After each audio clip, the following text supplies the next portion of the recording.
This is Texas, the second largest U.S. state, right behind Alaska. Here you can find towering desert mountains, endless plains of bluebonnets, and sunken swamps with Spanish moss. But among these diverse landscapes are some truly terrifying creatures of folklore. And in this video, I'll be hunting 4 of them, while also exploring the incredible historic landmarks of the Lone Star State. So, with all of that being said, let's get started.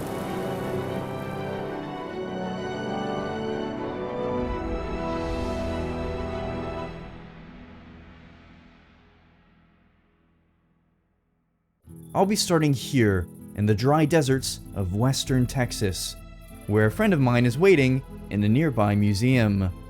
He has information on the first creature that I'll be hunting.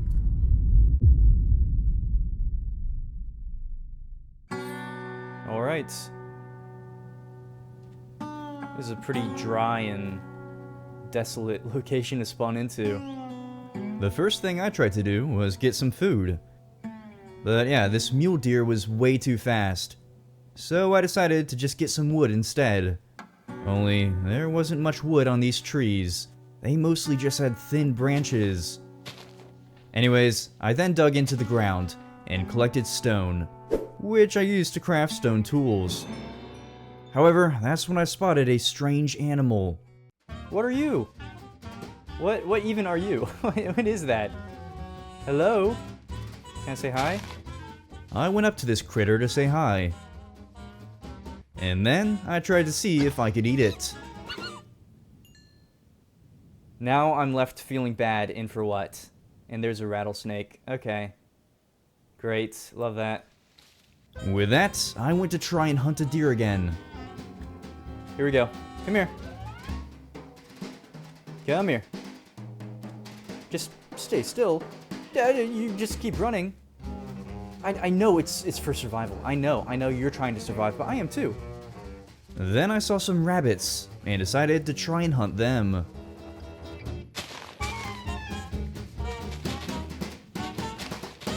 Yeah, I had no luck at all. Only that's when a new problem arrived. Oh wait, I'm overheating. Okay, let's get under the tree. Under the tree. After sitting in the shade for a minute, I was able to cool off. Okay, so I have to find a museum that is in the area.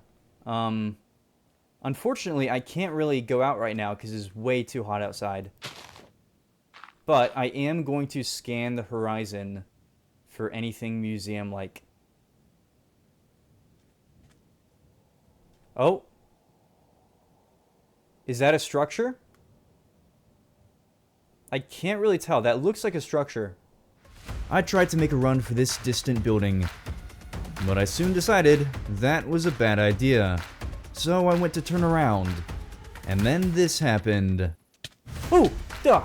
That scared me so bad. That scared me so bad.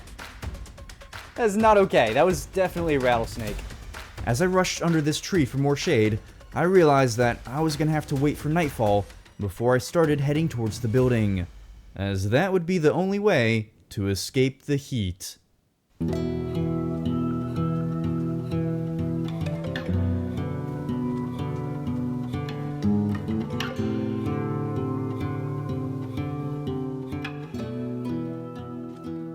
Only, as I got ready to head out, a dusty thunderstorm started up. Thankfully, I could still see the building, so I carefully continued towards it, heading further into the stormy desert.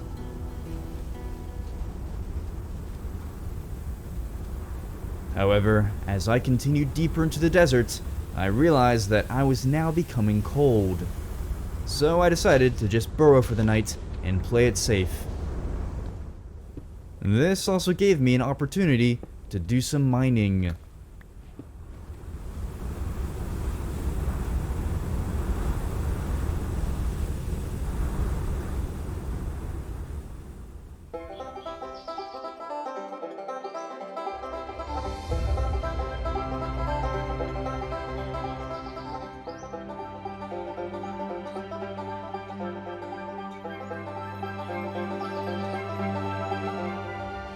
On my second morning in Texas, I collected some iron that I had smelted, which I used to craft an iron pickaxe. After mining some of the ores around me, I then returned to the surface. I knew I couldn't reach the building without overheating, so my new plan was to head back to the trees and collect leaves, which I could use to craft leaf armor, thus protecting me from the heat. As I headed back for the trees, I burrowed into the ground each time that I overheated. Only, I soon ran into a different problem. Yeah, I could no longer sprint because I was close to starving.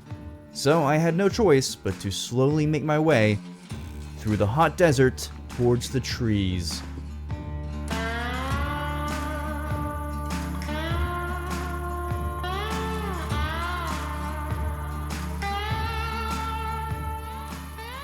Finally, as I reached this tree, I used my shears to gather leaves.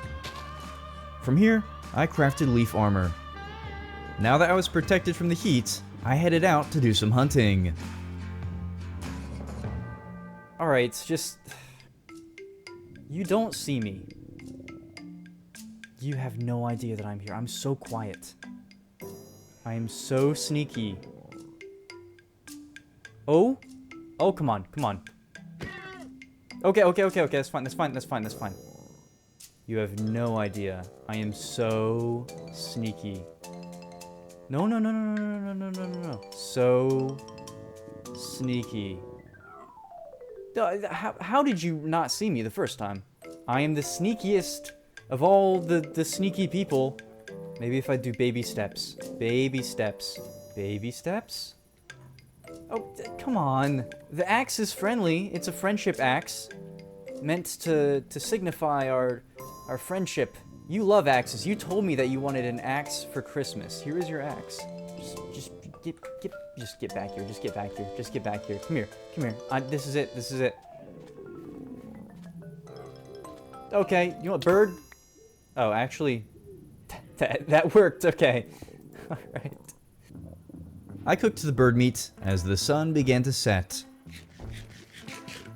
After eating it, I turned my attention back to the distant building. I set off towards it again as the night set in. And tonight, I was actually making decent progress. Until this happened. Oh, no. Yeah, I immediately towered up. I genuinely had no idea what to do from here. So, I just waited.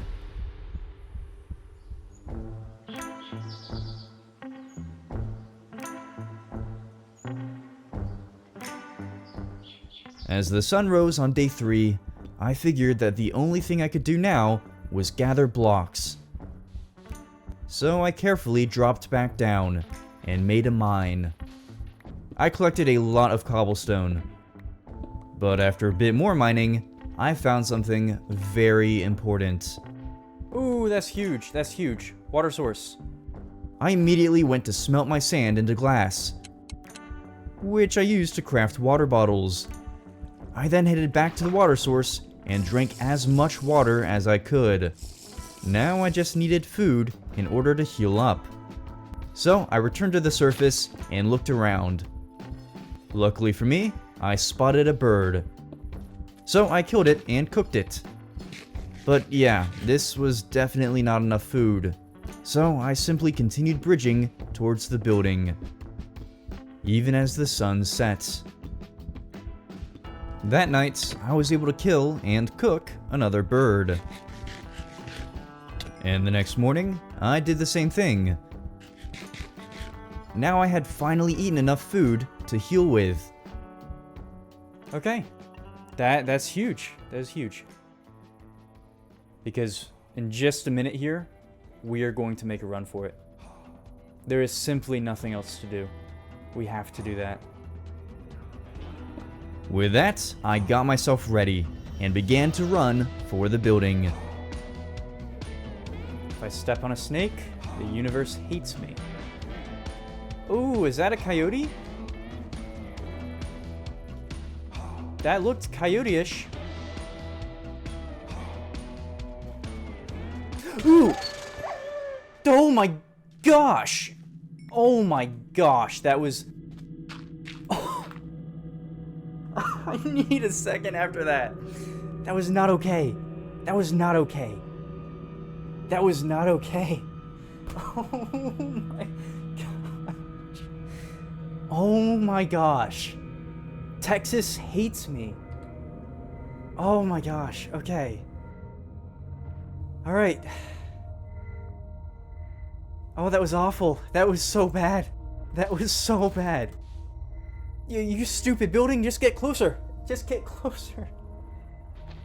Yeah, Boots, I'm sorry. That scared me, buddy. That scared me really bad. Yeah, guys, Boots is worried about me now. I can't let that happen again.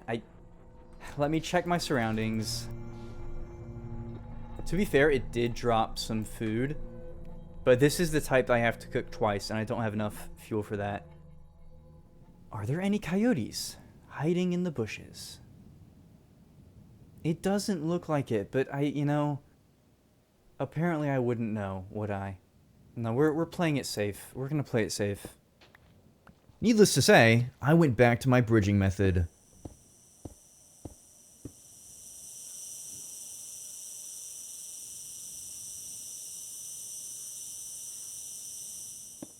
As the afternoon sun began to lower on the horizon, I just kept collecting blocks and bridging.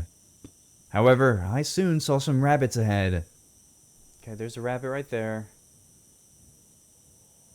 What is that? Why is that making little particles? Are those like two little stuck rabbits? If so, my luck would be very good, would it not?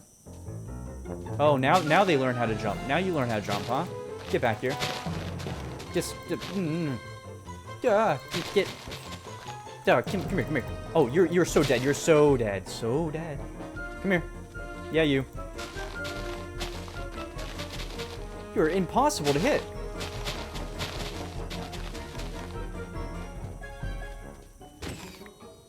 Okay, that was pretty good. I now had food, but I didn't have any fuel to cook it with.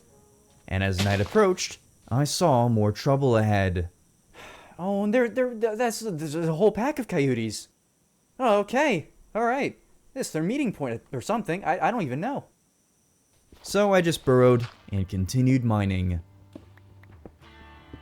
However, after resurfacing the next morning, I ate the raw meat in my inventory and decided that I had had enough. Okay. I will reach you today. And with that, I set off.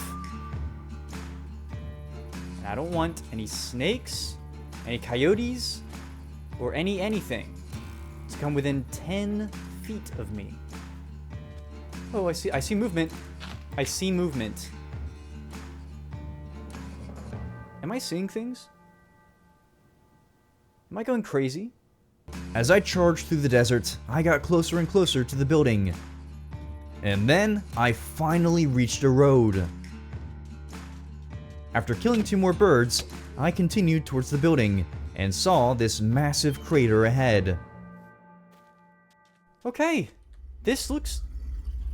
I heard something.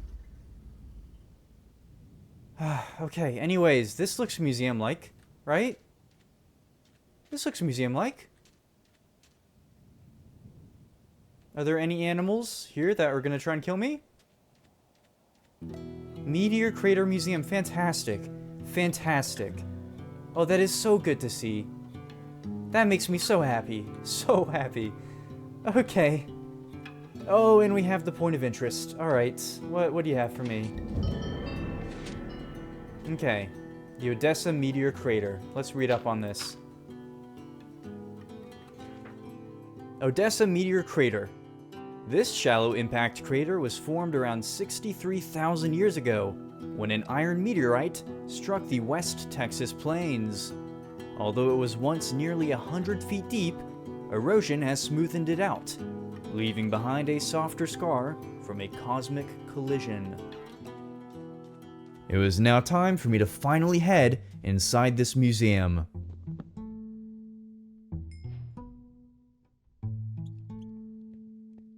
What have we here? Baby oviraptor from the Flaming Cliffs. Oh, that is a fun little tie-in there. Look at that. Very nice. We were just there in Mongolia. It's a nice museum.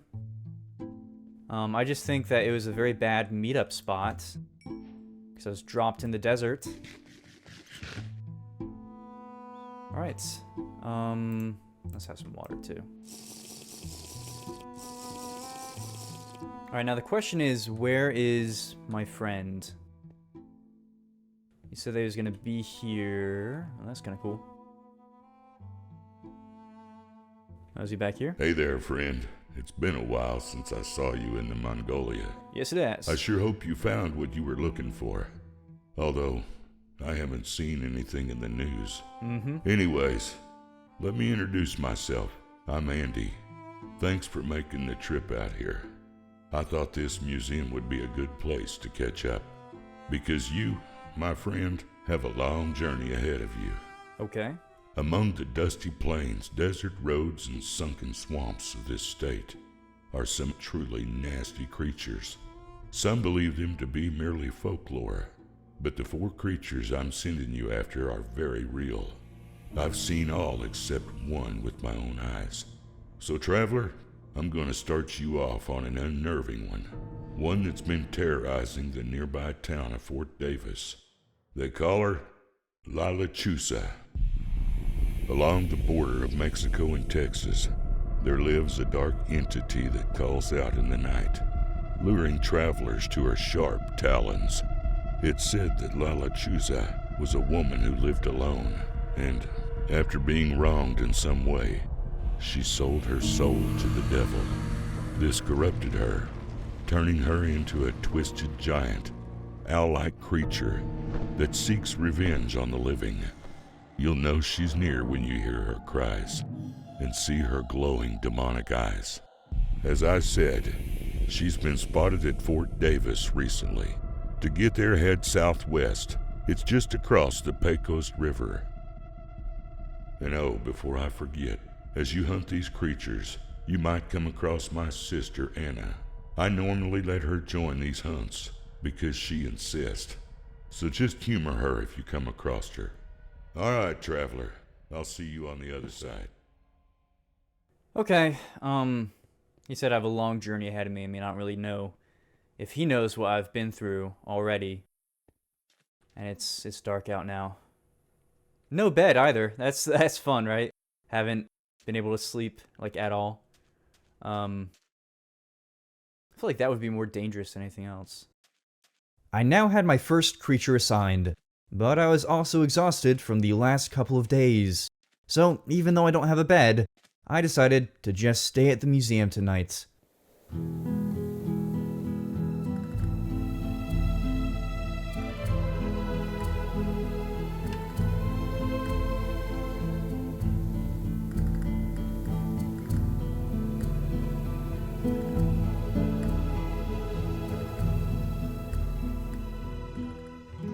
See, that is nice.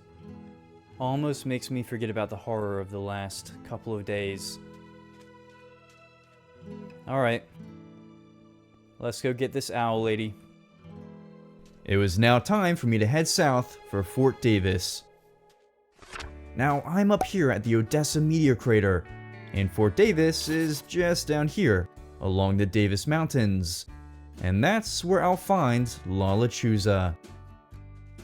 As I began my journey south, I decided to head through the crater. On another note, I did end up taking just about every single piece of furniture from the museum. I want a cool base for this one, so just figured that would be right. And that's a deer, and we're gonna go and get it.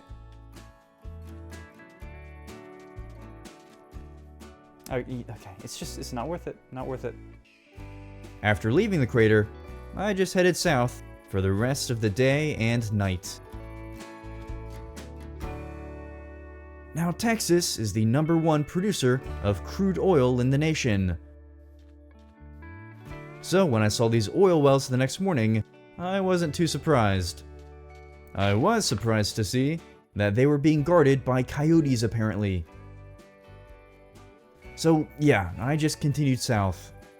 But it wasn't long before I found something very helpful. Okay, great news, because I think that this is the Pecos River, right? And you're saying that Fort Davis is across it. Plus, this means that we can actually heal up. I rushed down to the river and drank up. I then did some fishing. But I still needed fuel to cook the fish with, so I swam over to some nearby trees. Okay, of course. Well, looks occupied, actually. Yeah. Oh. Many coyotes. Many. That tree doesn't really even have wood. Eventually, I decided to just use the tables from the museum as fuel. And now, I was finally able to heal up. As the evening set in, I just walked along the river, looking for a tree with enough wood to use. Regardless, for the first time this episode, I felt like I could actually relax, here along the banks of the Pecos River.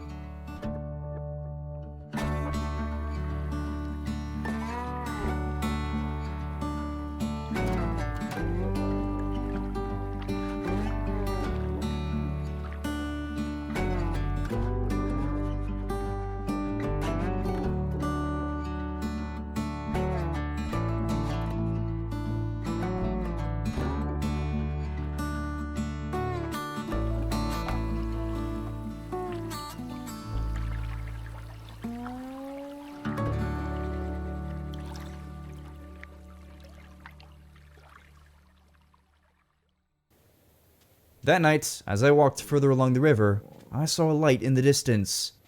So I went to approach it. Soon enough, I could see that it was a campsite. Oh. Is that a mule, I think, right?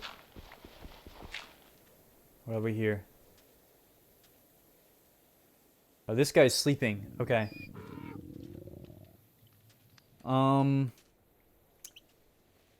Look. I have a mission to go on, okay? So, I may or may not steal some of your supplies. Well, there's nothing really to steal anyways. Except you.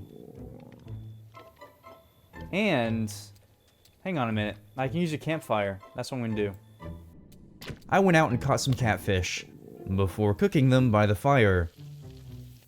I then carefully stole this guy's sleeping bag, before bringing the mule across the river,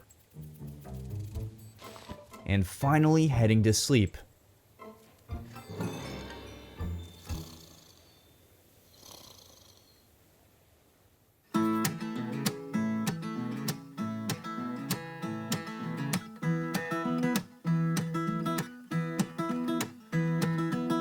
The next morning, I hopped on Davy Crockett, and we continued south along the river.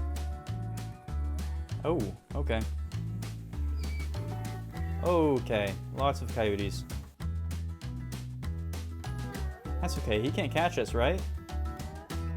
Alright, it is official. Davy Crockett can outrun the coyotes. Very good. As we followed the Pecos further south, I spotted a farm in the distance. So we headed towards it. Only that's when a lot of coyotes began to chase us. I led them out into the desert. And after losing them, I returned back to the farm. Okay. That was not fun. Yeah. Alright. You can rest. You deserve some rest.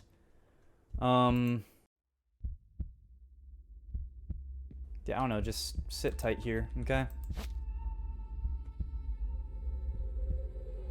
Oh. What happened in here now? No, see, this isn't good. I'm trying to find a place to, like, relax, you know? This is not good. Oh, this one's fresh, too. Look at that.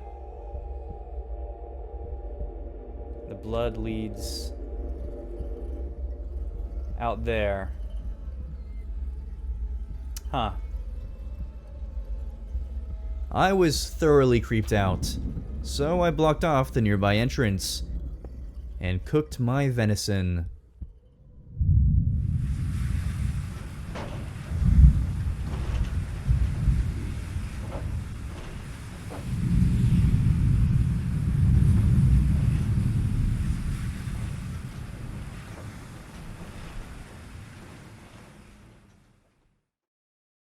On the morning of day 9, I healed back up and decided to check out the loot here. Can I wear this? Oh, and it gives me cooling. Now that's... Wait. Let's put on the boots before we take a look. This also gives me cooling. That's huge. Okay. Alright. This is Texas. That's right. Oh, I love that. I love that so much. That makes me so happy. Ooh, okay. Got some leather. I guess we'll take that. Pitchfork. That's kind of cool. Sarsaparilla. Don't mind if I do. I then spent the morning collecting the wool from the side of the barn.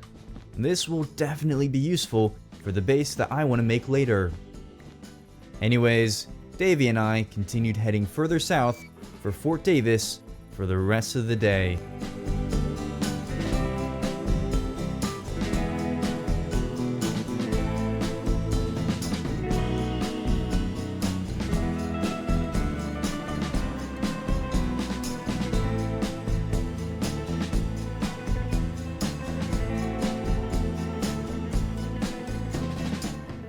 By the next morning, we had reached the Davis Mountains. It was very rocky and dry all around us, but we continued along the river throughout the morning.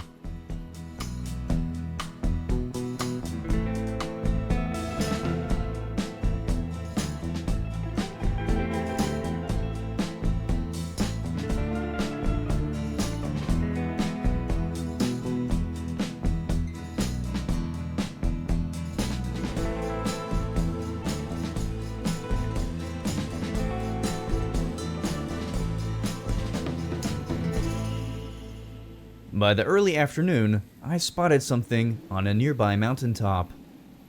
I brought Davy across the river, and we headed up towards it, passing through this forest along the way. We then headed up the steep mountainside as the sun began to set. Alright. You're doing a very good job, Davy Crockett.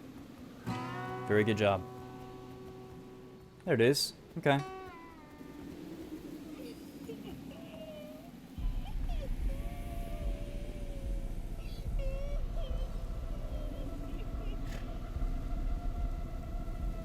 I hate that.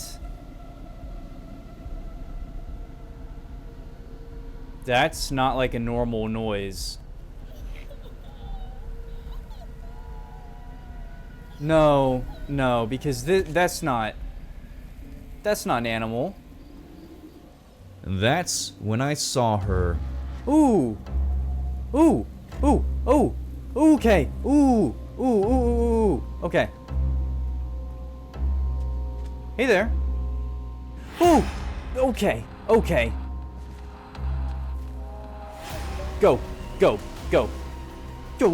back around this way. Ooh. I immediately ran inside the staircase.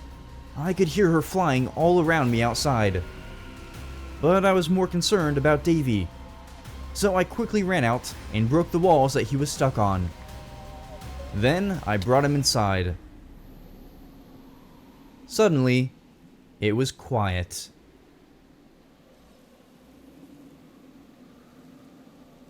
So I carefully decided to head into the observatory. Oh, there's a telescope. Oh, there's someone here. You weren't at all bothered by any of that outside? Okay. Alright, can I talk to you? Hi there, my name is Dr. Rose. Welcome to the McDonald Observatory. The telescope is currently pointing south over the town of Fort Davis. There are some strange things happening down there. Everyone has left town due to some deadly anomaly. I think it's a secret military thing. Anyways, that's enough for me. Go take a look through the telescope. I took her advice and decided to look through the telescope. The universe really is a never-ending mystery. I find something oddly nice about seeing those grains of illumination poking through that dark, infinite abyss. It makes me feel like if I was stuck in the middle of the ocean, I'd still find light among the pitch-black waves. It's just a constant reminder that all questions have an answer, no matter how otherworldly they may seem. I'm afraid I've got to close this place down for the night, but I really appreciate you stopping by. I was fully entranced by that poeticness, and now I hear the sounds of hell outside, so maybe you are right. I don't like that. Alright, so that was a very nice, dialogue there with Dr. Rose. But that doesn't change what happened. And I'm terrified, to be honest. We're gonna go sleep.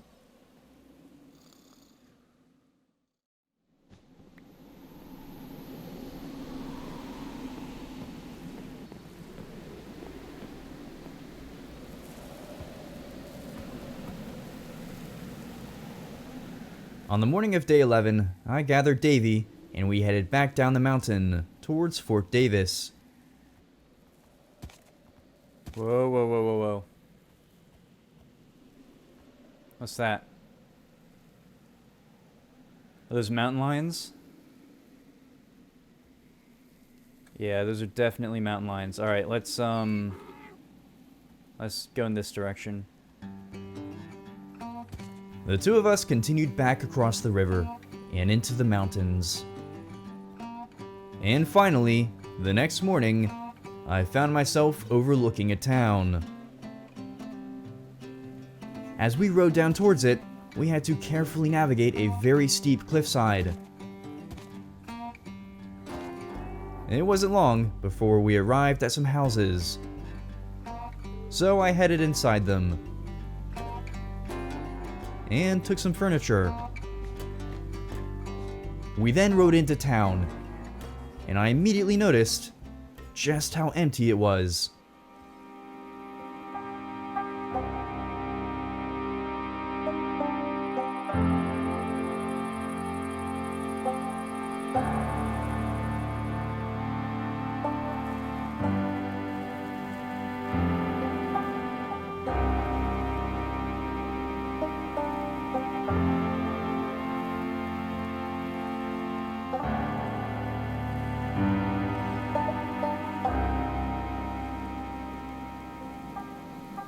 Alright, we got another point of interest. Fort Davis, here we go. Let's read up on it. Fort Davis. This historic frontier military post was established in 1854 in order to protect travelers along the San Antonio to El Paso Road.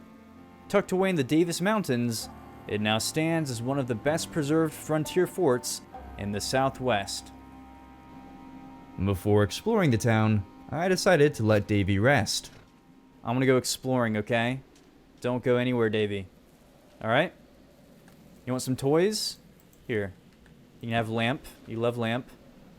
Ooh, chair. You love chair. Put that there. That's your favorite. You love that one. You want cactus? There you go. So cute. You love all of that. Yeah. They're your toys.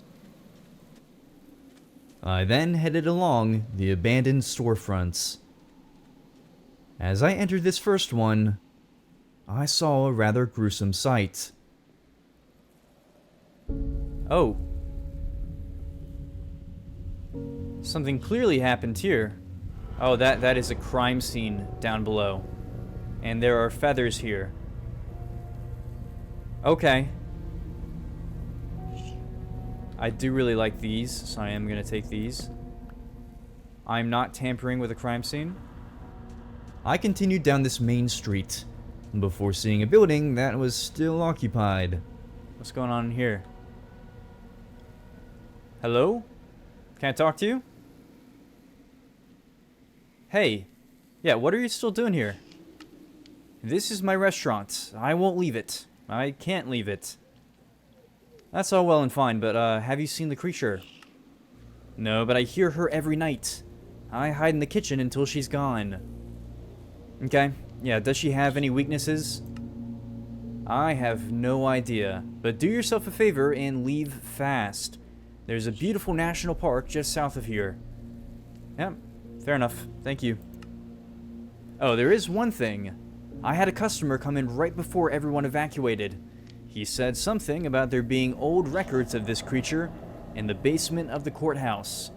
Maybe you'll find answers there. Alright. We have a lead. That is good. Nice little kitchen area. What is this? Oh?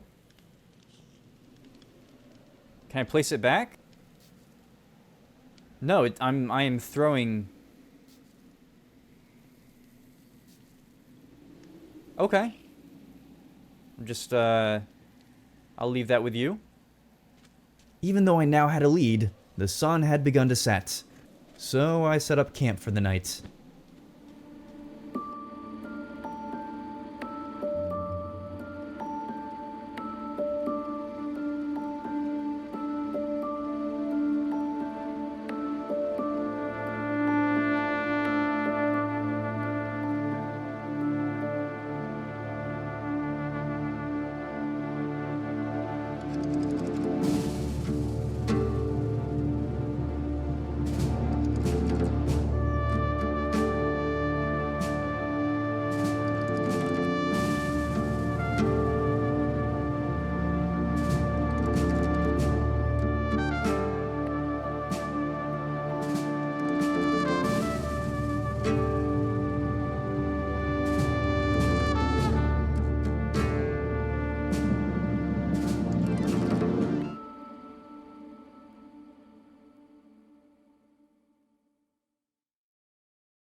Alright, good morning, beautiful town of Fort Davis. Oh, he's having so much fun over there. Yeah, okay. Let's go into the courthouse. I mean, I'm assuming that this is it. This is the most courthouse building. I headed for the courthouse, hoping to find these records of Lechuza that the restaurant owner had mentioned. Oh yeah, look at this. It's like a proper courtroom. Oh, come on. Okay, I have to do some courtroom scenes. All right. You want answers? I want the truth. You can't handle the truth. All right, that's scene number 1. I'm not crazy. I knew it was 1216, one after the Magna Carta, as if I could forget. Ladies and gentlemen of the jury, I'm Harvey Specter. I'm here to look cool and win cases. That's what I do, because I'm Harvey Specter. What other courtroom dramas do I know? Oh, there's the one in My Cousin Vinny where he's like over here, and he's like, can you see this far? Or is it like, how many fingers am I holding up? And the guy over here is like, oh, I can't really see how many fingers are holding up. Or he says the wrong number or something. And then Joe Pesci wins the case. He's over here, he's like, yeah, I win the case. That's exactly what happens, by the way. Like, you know, word for word. After getting that out of my system, it didn't take long for me to find the basement. Yeah, I decided that I wanted to craft a shield first. So I headed outside and did just that.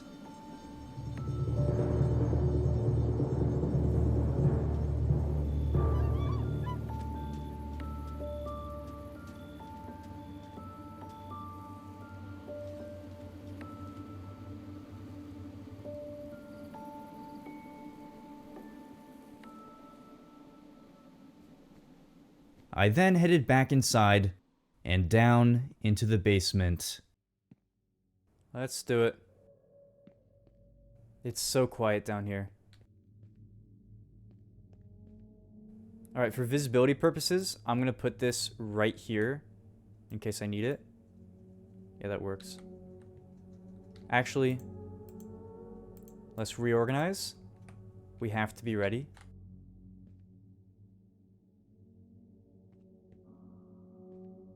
Oh. I love these.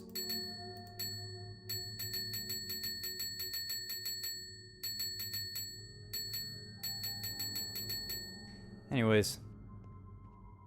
Oh, is this one I'm supposed to collect? Texas Rangers Report, 1850. Incident involving deceased thief who stole one of the Rangers' horses. We found his camp just east of San Ignacio. We decided to use him as an example, but not before burying his head at the base of a large tree. The only tree we could find in the area. End of report. That does not help me. That's not helpful. At all. Oh, there's another book down here. The Jeff Davis County Courthouse will be closing soon. Thank you. That scared me. Oh. Oh no.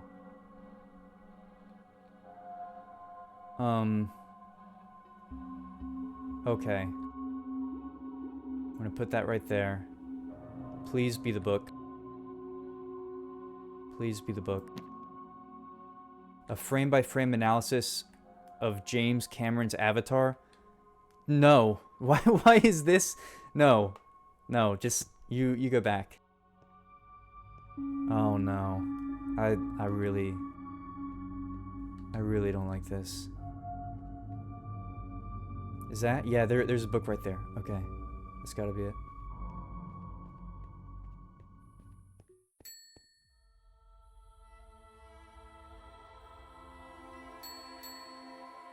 No.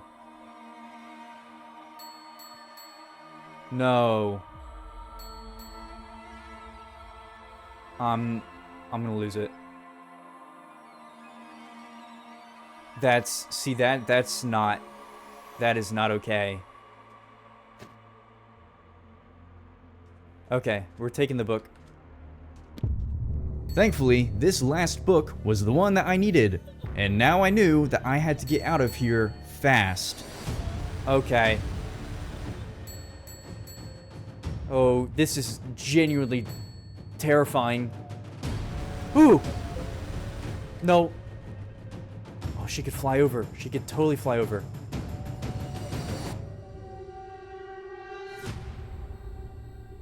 Where did she go? Okay, I'm getting out of here. I'm getting out of here. So fast. So fast. Okay, okay. Go, go, go, go, go, go, go. Go, go, go, go, go, go, go, go, go. We're gonna get out of here. We're gonna go. We're gonna go. We're gonna go. I did not like that. At all. At all.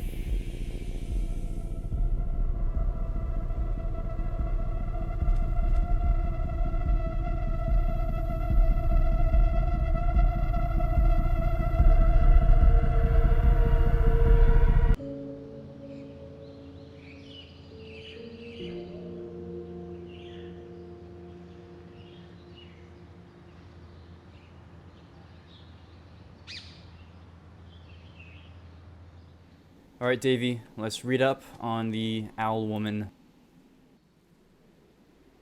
Accounts of a violent owl-like creature that has been attacking residents of Fort Davis. And this was in 1874. Okay. She took off with my brother. I don't know where she took him, but he's gone. As a resident, it's true that there have been unusual reports recently. We are working to get to the bottom of this. That's from the sheriff. It's a demon. The only way to harm such things is with salt. A demon. Another resident, and it says here, important note, this resident has since been sent to the Trans-Allegheny Lunatic Asylum. Alright. That's a little throwback to Appalachia. That's interesting, though. The only way to harm such things is with salt. That's important. That's definitely important, because there was salt in this far restaurant. I could throw the salt. You remember that, right, Davey? Well, you weren't really there for that, but this might be huge. I headed back to the restaurant and took care of a rattlesnake. Don't mind me, but I'm gonna steal all of your salt. Now, I just had to wait.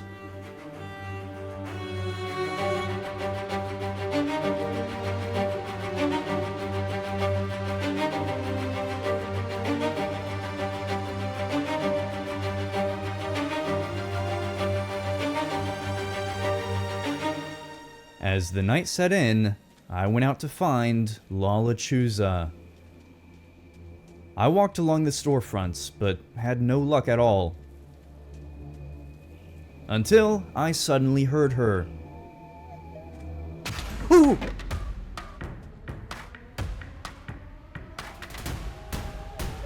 Just don't, ooh, okay.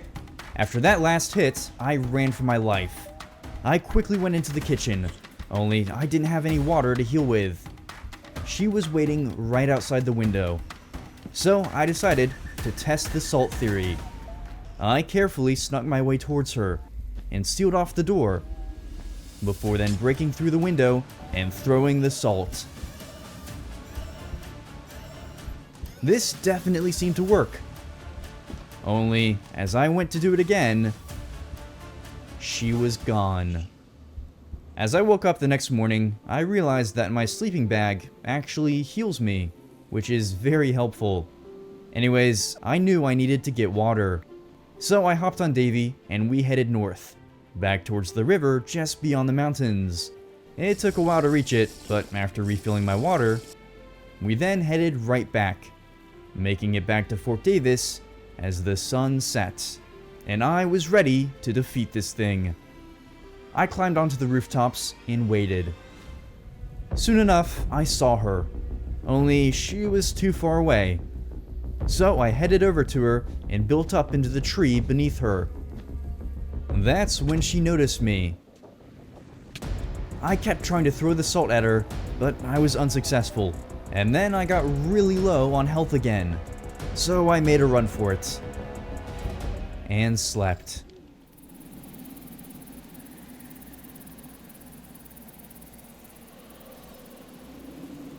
As I tried to figure out a plan the next morning, I noticed that the fridge in this kitchen was made of iron. So, good thing, bad thing.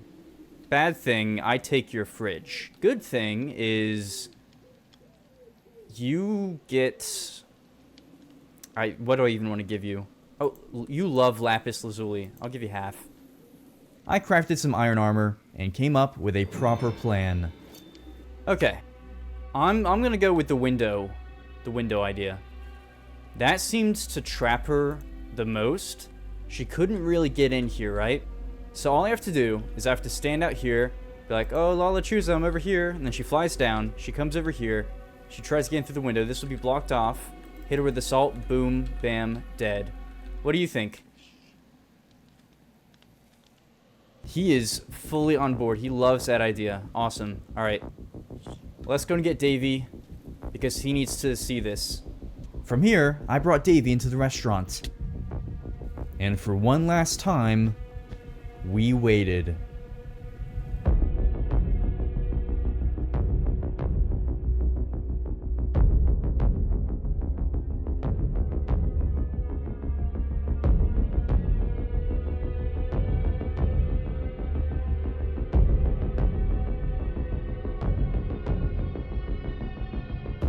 This time, as I went to find her, I saw her immediately.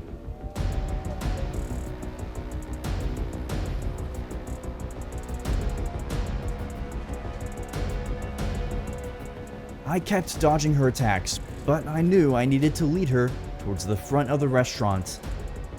And soon enough, I was able to do just that. I knew that this was my chance, so I got the salt out and started throwing. Die, demon. Okay. Lechuza has been defeated.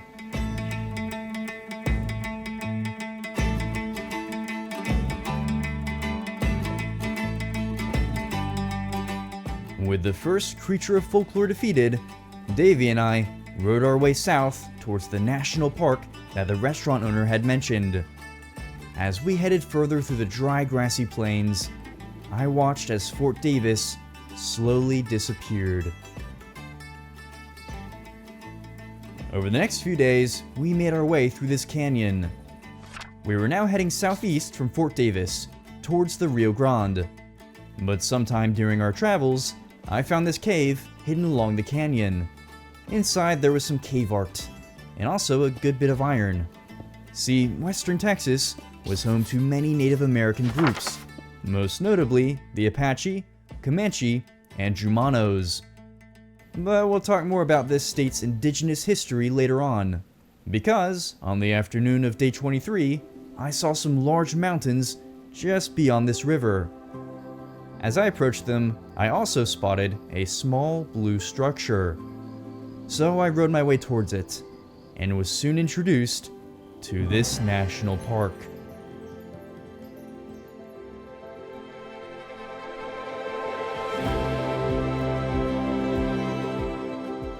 This is Big Bend National Park, one of the most stunning landscapes in Texas. This park is named for its location on the Big Bend of the Rio Grande, representing a meeting point between countries and cultures. These huge desert mountains once housed pioneers, Native Americans, and at one point, dinosaurs, as Big Bend is known to be a hotspot for fossils. But beyond its historic significance, this park boasts towering rocky peaks as high as 7,800 feet or 2,300 meters. And once the sun sets on Big Bend, there really is no better place to see the stars, as the National Park Service declared that Big Bend National Park is the best night sky viewing location within the United States. So in short, this national park truly is the gem of Western Texas, showing visitors the very best of what the Chihuahuan Desert has to offer.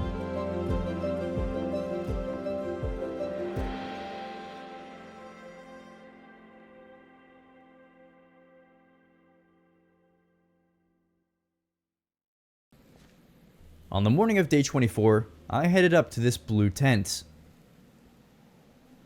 Hey there! I'd recognize that suit anywhere.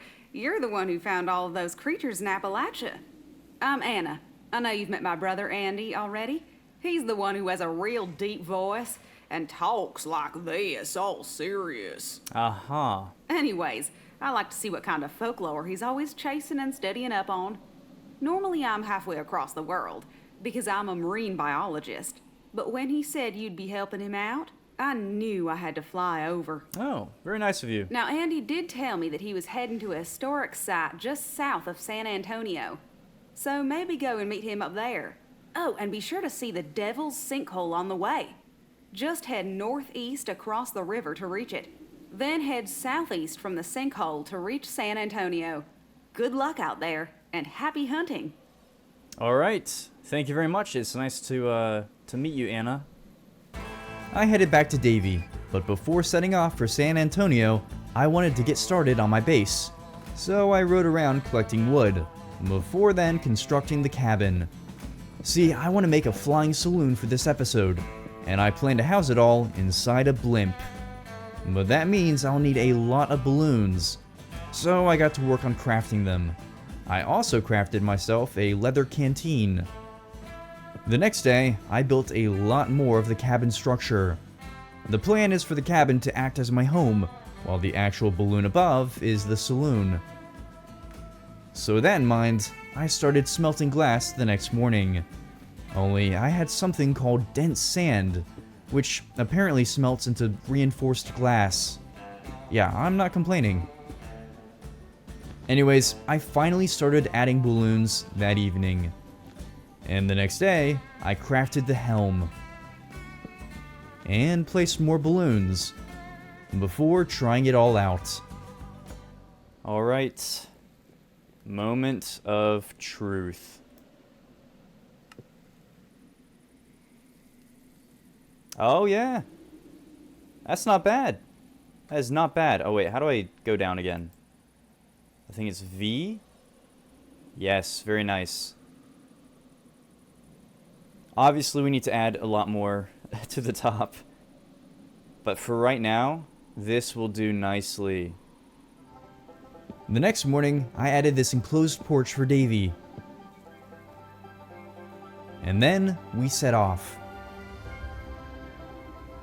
Only this is when I realized that this ship is way too slow, so I quickly landed and did some mining, as an engine will help out with the speed.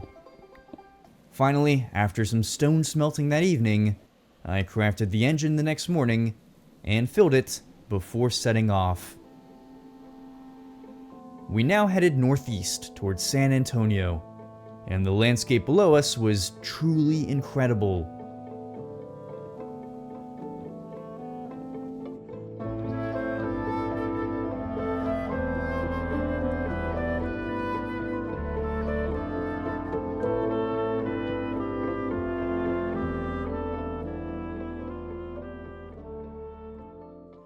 By around noon the next day, we found ourselves in a much greener landscape. That's because we were now leaving the Chihuahuan Desert and finally making our way into central Texas. Anyways, it wasn't long before I spotted a long winding path that cut through the grass below. After following it for a while, I saw a large rocky hole in the ground ahead. So I landed my blimp and took Davy to go and investigate. Alright, what have we here? Point of interest. Alright. This has to be the sinkhole, I would imagine. I mean, look at that. Okay.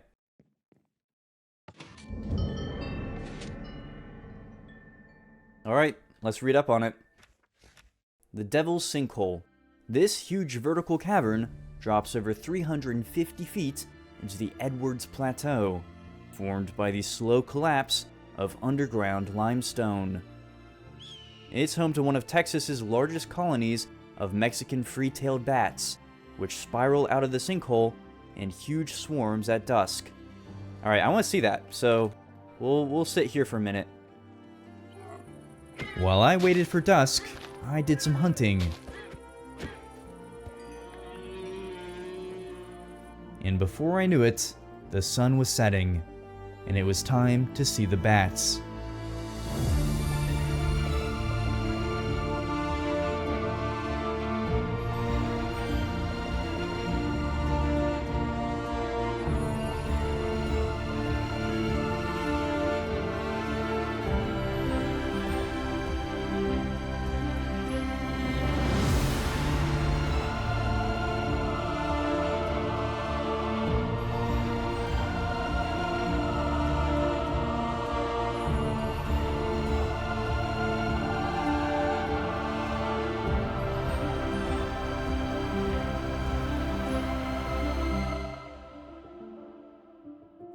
Alright, I'm happy. That was really cool. I'm happy.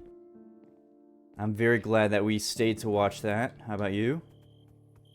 Yeah, you loved it. I then took Davy back to the blimp that night. The next morning, I continued towards San Antonio.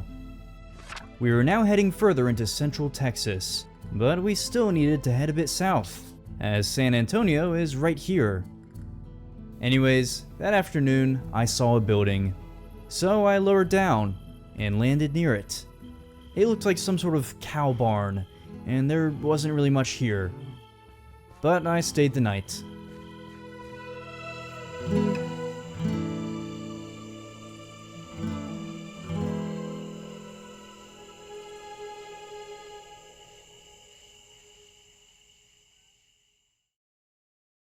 On the morning of day 32, I got some water from the nearby river, before then continuing southeast. We flew over many more forests and plains, until I eventually saw an interstate. This told me that I was probably nearing the meeting point. And sure enough, that evening, I saw a very different type of structure.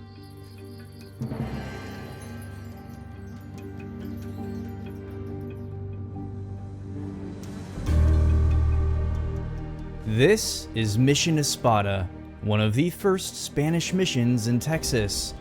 Now, for those of you unfamiliar with the history of this state, Spain began to colonize this land well before America existed, by establishing missions which sought out to convert the indigenous populations to Catholicism.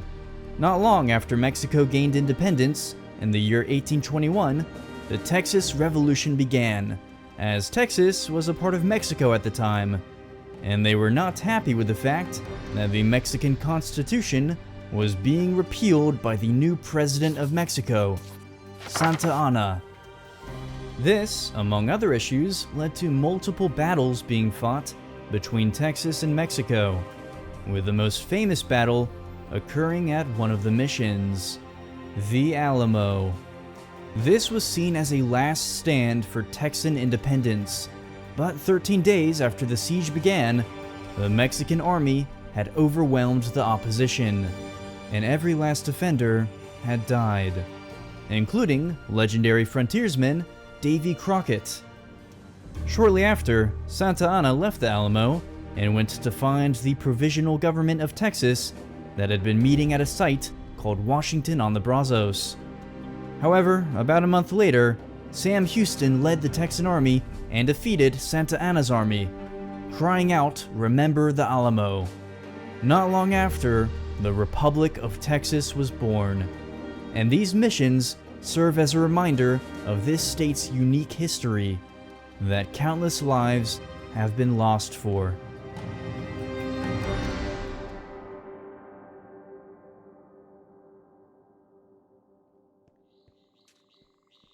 Hey there again. I've heard you met Anna. She wouldn't stop texting me about it. Anyways, I figured I'd show you some history while you're here. This is Mission Espada, the first Spanish mission in Texas, dating back to 1690. Obviously, the Spanish have a long history here in these parts, and that's even more apparent the further south you go. In fact, this next creature isn't a creature at all, but a spirit. Oh. A ghost story that comes from the days of border fights between the United States and Mexico. See, in the 1800s, a good chunk of southwestern Texas was considered no man's land, since the U.S. and Mexico couldn't agree on a definitive border.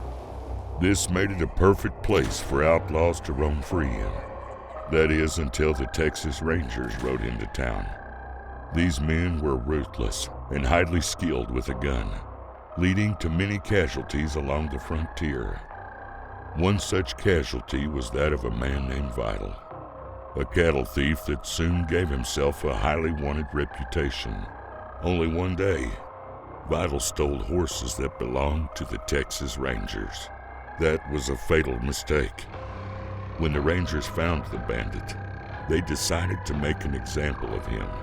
They took his head, tied it to one of the horses, sending him off to ride headless along the border, as a warning to other outlaws. Even after his body was eventually buried, people continued to see the headless horseman of the South, terrorizing those within no man's land.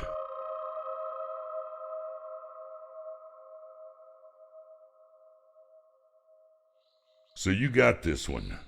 Just head south along the Interstate 35 until you reach the border. Then just head a little further south to the town of San Ignacio. That's where he was seen last. See you soon, traveler. Yep, I got this one.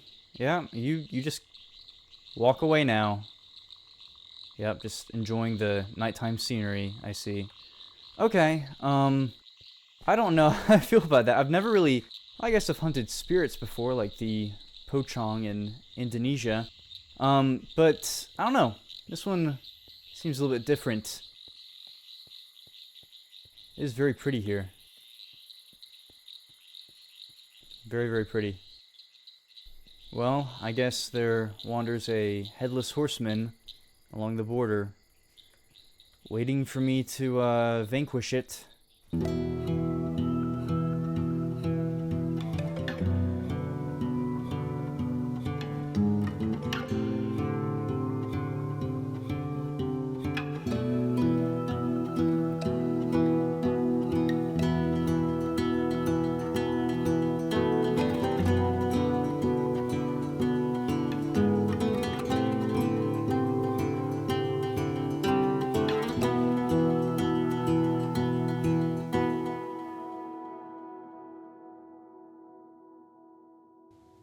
As the sun rose on day 33, I flew my flying saloon down Interstate 35.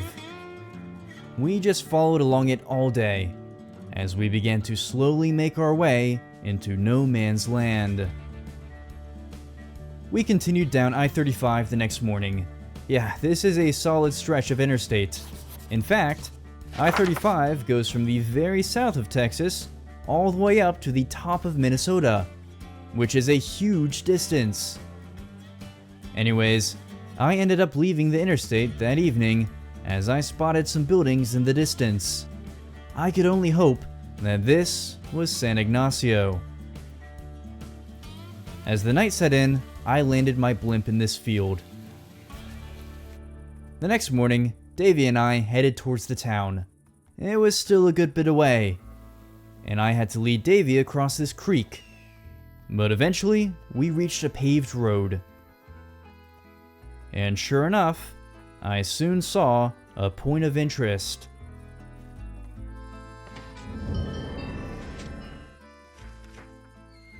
San Ignacio. This small riverside settlement along the Rio Grande is one of the oldest communities in South Texas, dating back to the 18th century. Known for its preserved stone buildings and small plazas, it offers a look into the region's Spanish colonial past. As we entered the town, I immediately realized that, just like with Fort Davis, San Ignacio was a ghost town.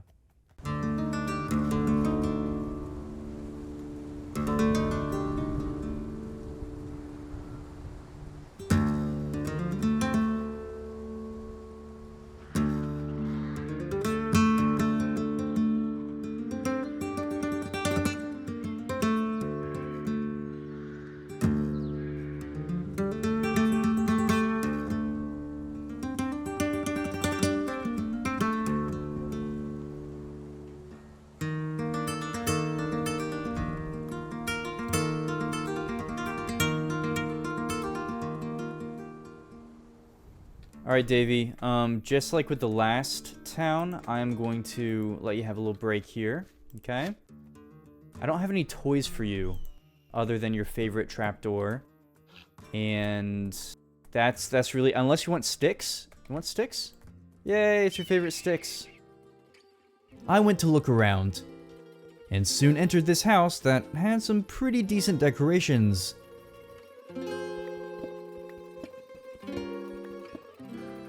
Anyways, I soon found myself at a riverfront park. So naturally, I decided to take a walk along the Rio Grande.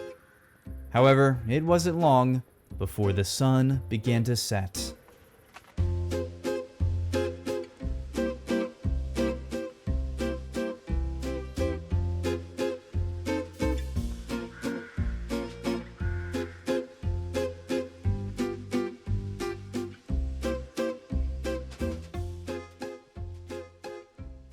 I will say I love the architecture here. Like the old Spanish architecture. It's really pretty. It's sundown. Are you crazy? The horse... Oh, hi. The horseman is coming. Seek shelter now. Oh, you don't need to hit me. Okay. Alright, fine. I'll seek shelter. Hey, that's not very nice. Please let me in. Okay, I have to find... Go in here. Go get this door too. What is happening? Oh, he closed his blinds. He's serious. Okay. I do not like this. I don't like this at all. Oh.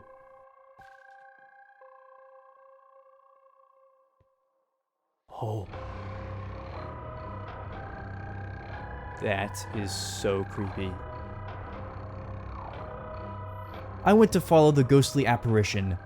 Yet, as I walked out onto the street, it was nowhere to be found. It went down here, didn't it? Oh! No! I immediately ran to the riverfront park. As I turned to look behind me, I saw him towards the end of the street. I knew I wanted to try and hit him at least once.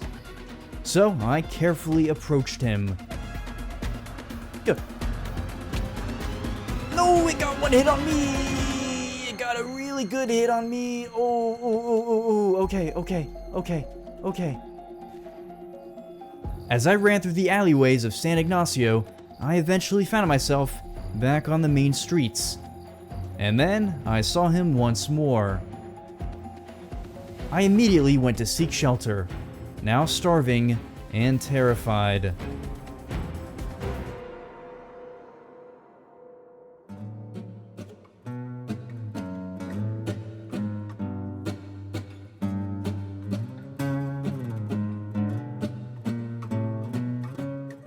Okay, I clearly need to eat something, after that exciting encounter. I headed down to the Rio Grande to do some fishing. It took a while, but I was able to kill one fish and a nearby cow. I then returned to the town and went to search the church. Hello? I'm just gonna close this. Hi. Oh. Yeah, I don't speak or read Spanish. Spanish was not my foreign language, it was Chinese. Actually, my mom teaches Spanish. Hold up. Okay. Hello? Hey. Could I get your help with, a Spanish translation? Yeah. Okay. I'm going to try to read it the best I can. Okay. If you just try to, like, tell me what it says. Este pueblo está tan vacío. This town is so empty. Okay, that would make sense. No hay confesiones, no hay almas. There are no confessions, there are no souls. That makes sense. This is a priest I'm talking to. Alright. Then he says, El jinete ha ahun... Oh my gosh. Ahuye entado a todos. Okay, jinete, spell that for me. Jinete. Okay, jinete means horseman. Oh, okay. Yeah, that makes sense. Yeah, okay. Okay, ahuyentado has chased away, banished, dispelled. Okay, that makes sense. Viene por la noche, He comes at night, pero es extraño. but it's strange. Recuerdo haber oído que su cuerpo fue enterrado I remember hearing that his body was buried justo afuera de esta iglesia. right outside of this church. Okay. Y sin embargo, está inquieto. However, he is not quiet. Inquieto is like restless. Yeah. Okay. Like, so he's buried, but he's still moving. Yeah. Okay. All right, that's it. Okay. All right, perfect. Thank you very much. As I left the church to find El Muerto's burial site, I saw that he was right outside waiting for me. I carefully snuck my way around the back of the church, and soon enough, I saw a gravestone.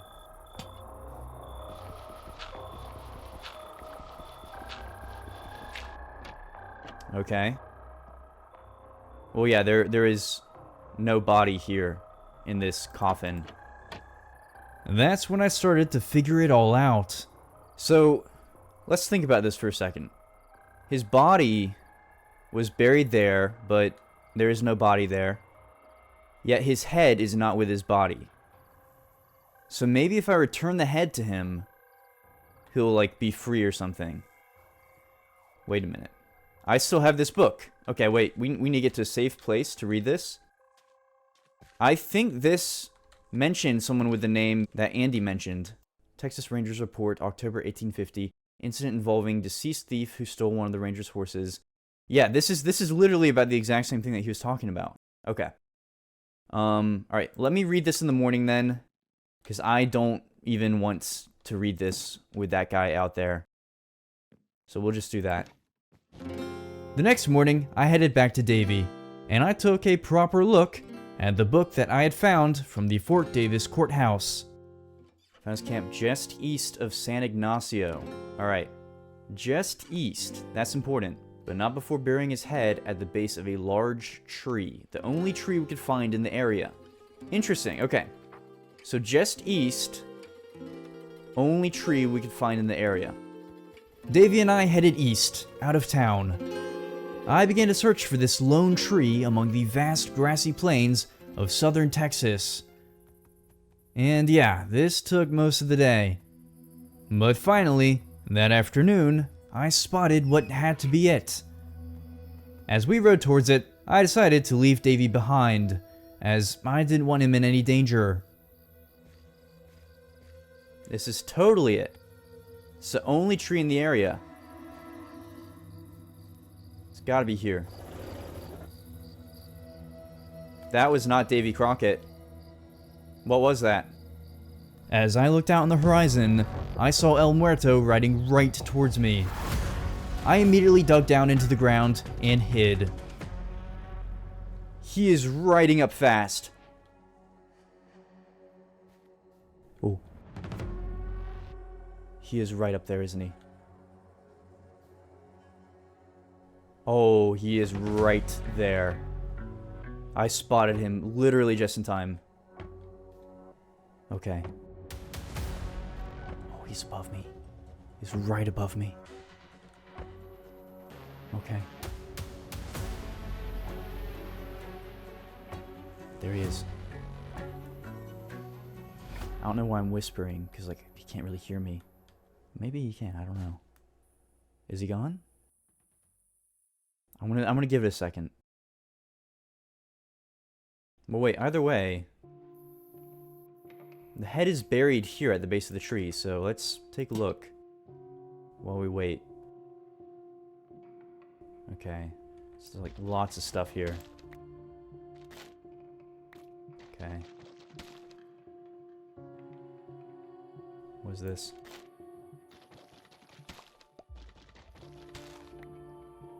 That's it. That's the head. That is the head. Alright. We have the head.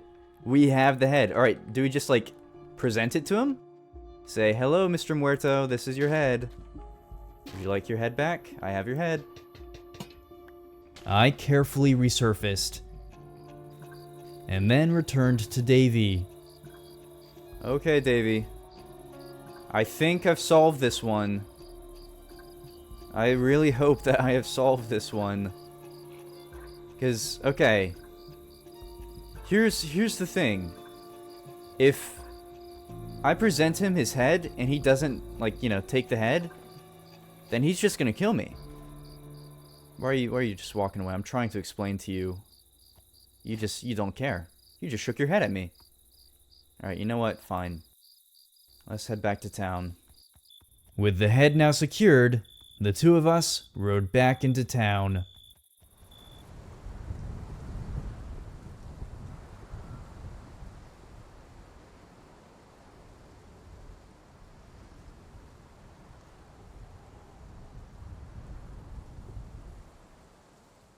On the morning of day 38, I headed back to the Rio Grande to do some more fishing. All I had to do now was wait for the sun to set. Yeah, I had no idea how this was gonna go.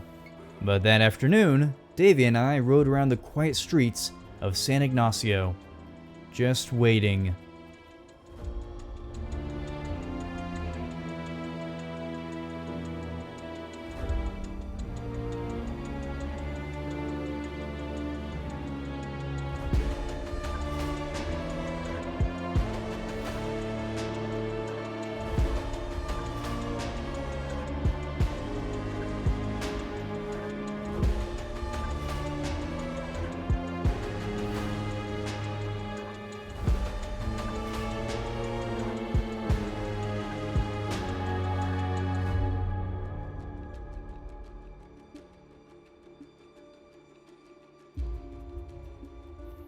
Alright, any minute now. Any minute now. Keep thinking I see him. It is just so quiet here. There he is. There he is. Okay, we need to get him to come to us. Alright, Davy. Get your running legs ready. I want to get the head ready, but only when it comes to us. Alright. Mr. Muerto, I have a peace offering. I'm going to run this way, and you're going to follow, and then I'm going to present the head to you. And then you're going to happily take it. Come on, come on, come on. Go, go, go, go, go, go, go, go, go, go, go, go, go. We raced down the road before I hopped off and went to approach the horseman. Come here. Nope, don't go over there. Oh, come here, come here. Take the head, take the head. Yes! And please, rest in peace.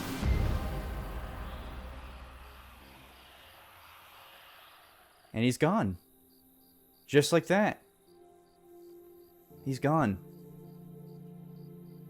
And look at that, I get to keep the head. I am absolutely putting this in the saloon. Yeah, that's gonna be a great decoration. Okay. I can't put someone's head in a saloon for decoration. Yeah, I'm gonna do that. All right. Anyways, that's that. That is that. All things considered, Davey, that one wasn't too bad. I enjoyed that one. It was not too bad.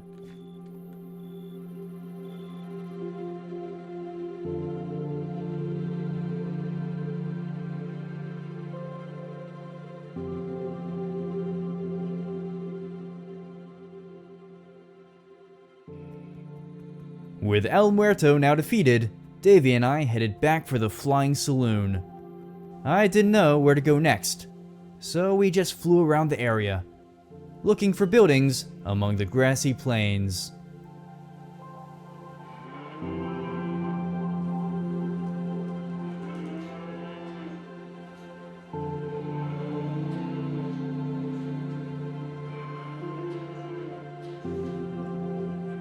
By the evening of day 40, I had spotted a barn.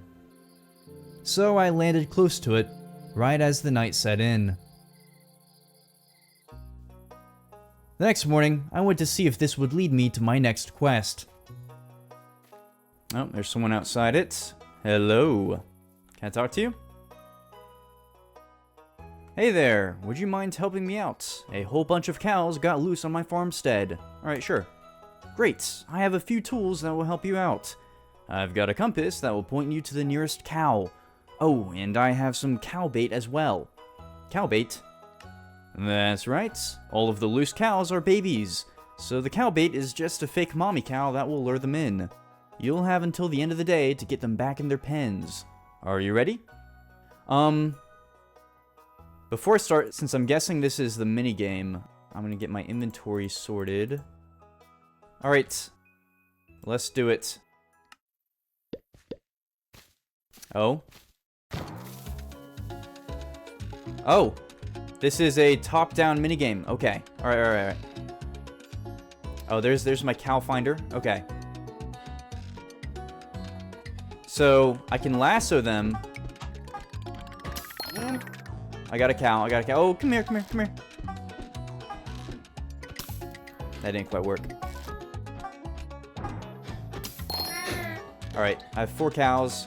I'm going to release them into the pen. Ooh, lots of cows. Come here. Yeah, I see the cow bait. Alright, that's my maximum amount of cows I can have.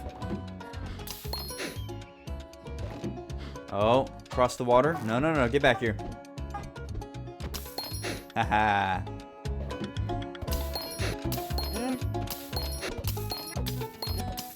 Come here. I can hear you. Alright, maybe we'll do the cow baits. Oh, it's mommy cow. Moo. Cow bait. No? No one? Oh. Oh, that's a lot. Okay. No, come here. Alright, well, that's my maximum, I guess. Okay. Okay, I can maybe do this. I can actually maybe do this first try.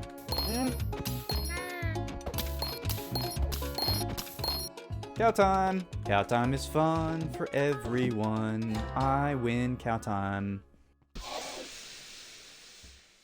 I did not win. Apparently I lost that, which is unexpected. Oh, that's Anna, isn't it? Hello? Hey there again. This is my cousin's farm, and I heard she needed help wrangling some cattle. But clearly you've got it covered. I guess. Now then, my brother said to find him somewhere along the Brazos River. But that is a bit far from here, so please do yourself a favor and stop by the Natural Bridge Caverns. It's just north of San Antonio, and it is so cool. Then just head east and you'll reach the Brazos River. I hope to see you again soon. Alright. Yeah, that sounds good. I guess if anyone else wants to try this out, the map is obviously free, so you can try and win. With that, I headed back for my flying saloon. Over the next few days, we made our way back north to see this cavern that Anna had mentioned, and to meet up with her brother for the next creature of folklore. But as we make our way north, let's discuss an animal that we've seen a lot this video. One that is very important to this state's identity. The Texas Longhorn is a special type of cattle that's famous for, well, its long horns. These horns can grow to be over 8 feet long, or over 2.5 meters. But what makes the Longhorn truly special is that this is an all-American animal. See, the Texas Longhorn is the product of adaptation and natural selection, coming from its ancestors that were brought here centuries ago. This means that the Longhorn is specifically adapted to American terrain, especially in the Southwest, where they can survive for days without drinking water. Now initially, the Longhorn cattle was brought into the Great Plains to replace buffalo, which saw a devastating population decline as a result of the Civil War. But now, the Texas Longhorn remains throughout the American Southeast, acting as a strong symbol for the Lone Star State.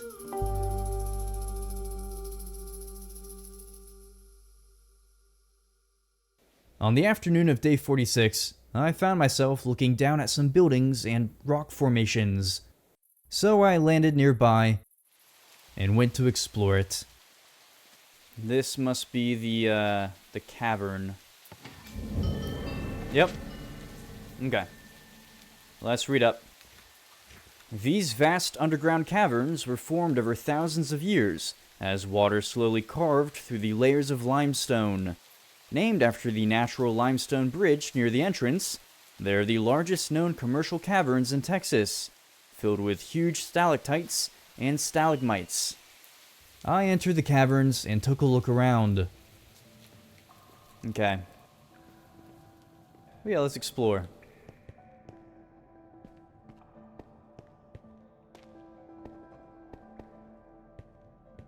These are super cool. Okay. Hall of the Mountain Kings. Alright.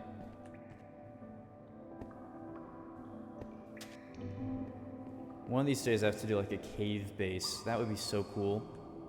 Imagine a cave base. Yeah, I'm totally doing that soon. Castle of the White Giants. Purgatory Creek. Okay.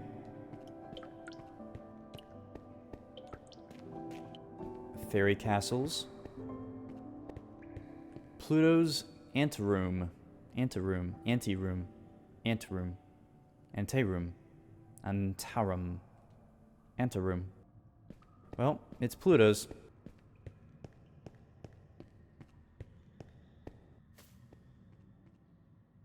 That's a banana. That is... It's the stupidest running joke that I have with my team. That's so dumb.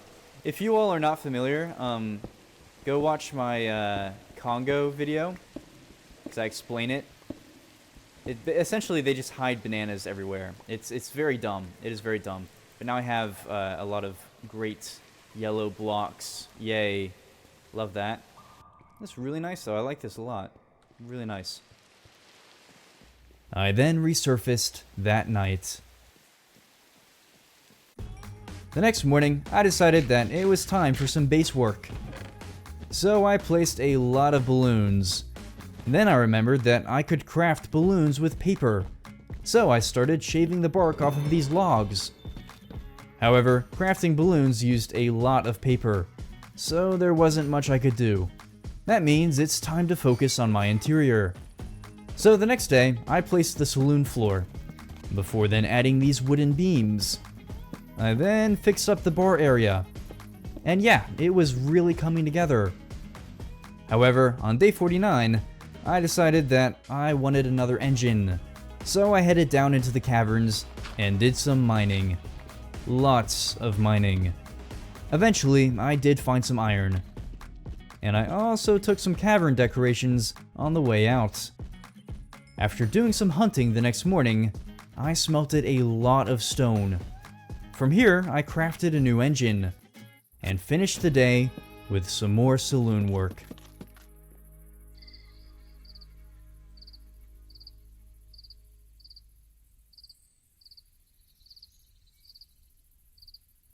It was now time for me to set off again. After all, I wanted to see what the next creature would be. So I headed east, towards the Brazos River. I continued east for most of day 52, but soon enough, I spotted some pathways in the distance. I landed on this path right at dusk, before heading out to take a look. Alright, what do we have here?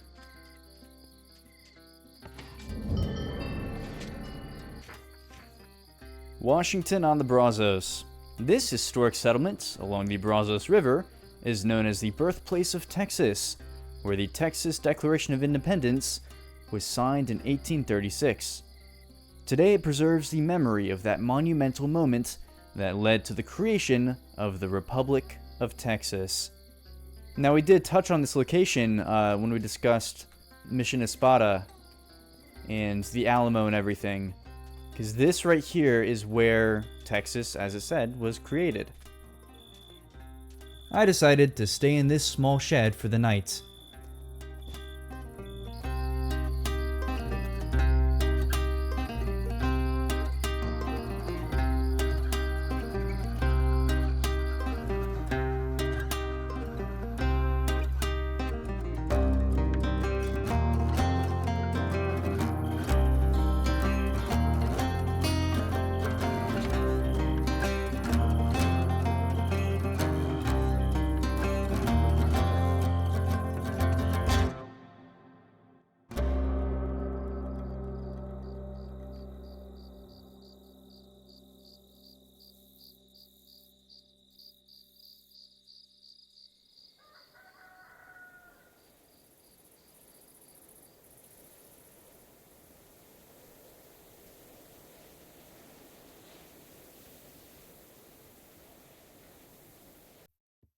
Alright, let's go and find Andy. Hey again. Mm-hmm. I decided to bring you to another historical site here in Texas. Hopefully you've taken the time to read up on this place. Now, here's the deal. This next creature, it's the only one I haven't seen with my own eyes. Oh. I just do not want to deal with this one. So Anna has decided to take the lead on it. You'll find her over at the Cattail Marsh, on the far east side of the state. If I were you, I'd follow the river south. Then when you reach the Gulf, follow the coast east. You'll reach the marsh before you hit Louisiana. I'll meet up with you again for the last creature. And hey, be careful with this one. Yeah. Alright. That is concerning that he is telling me to be careful with this one, because he seems like a pretty well-traveled individual.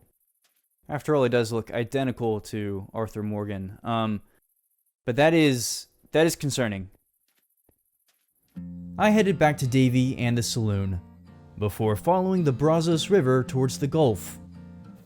I continued along this river well into the evening, and even through the night. By the next morning, I had reached the coastal waterways of Texas, and before long, I was flying above the Gulf. So, just as Andy had suggested, I followed the coast east. Only that afternoon, I saw a boat and some beach houses ahead. So I landed on the shore, because I wanted to check them out.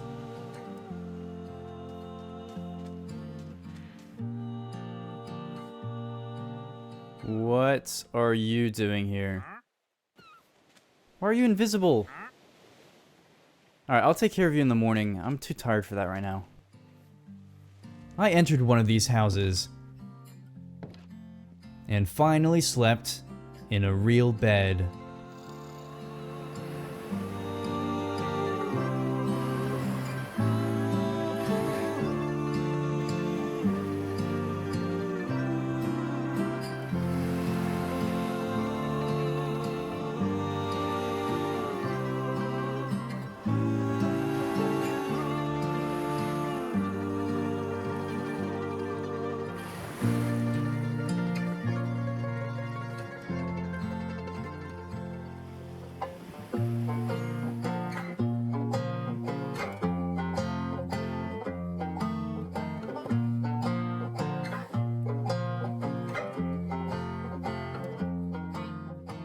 Hey there. Hi. Yeah, you're gonna be real confused here in a minute, won't you? Oh. Yeah. Okay. Just gonna keep you down there. Oh, one more. There we go. Well, you want to join him? Hey, go on. Oh, you need some more space? Maybe not. Alright. You want to join too? It is a party after all. Oh, yeah, look at the party. Yeah, I love party time. Hey, it's a party in the USA. Hey, it's a party in the USA. Okay.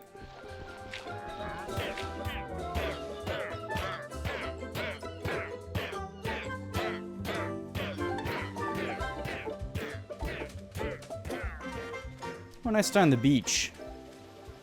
Very serene. I want to go and explore that. I headed over to search this ship. But yeah, there was nothing really here. Anyways, I then went to hunt some lobsters. And I hunted a lot.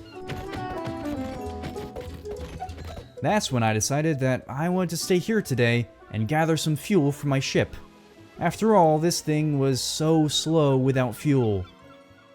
Anyways, I spent the night collecting charcoal from these campfires. And the next morning, with my fuel taken care of, and everyone's front porch stolen, I set off again, continuing east towards the Cattail Marsh wetlands. This trip would bring me pretty close to the border with Louisiana, meaning that I would soon be seeing some marshy swamps. That was apparent by the next day, as I was now flying over a very different landscape. I knew I had to be getting close.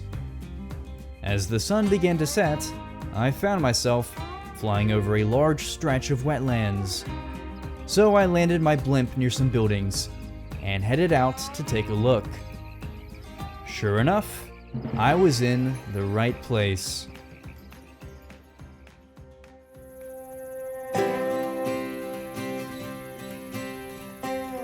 Located just south of Beaumont, the Cattail Marsh Scenic Wetlands are a stunning example of this state's biodiversity. These wetlands are home to over 300 species of birds, such as pelicans, ducks, and egrets. But beyond that, Cattail Marsh has plenty of trails and boardwalks that take you through these salty wetlands, letting you view not just the winged wildlife, but the scaly wildlife as well. So if you ever find yourself in eastern Texas, be sure to take a trip to Cattail Marsh to explore the 900 acres of scenic wetlands.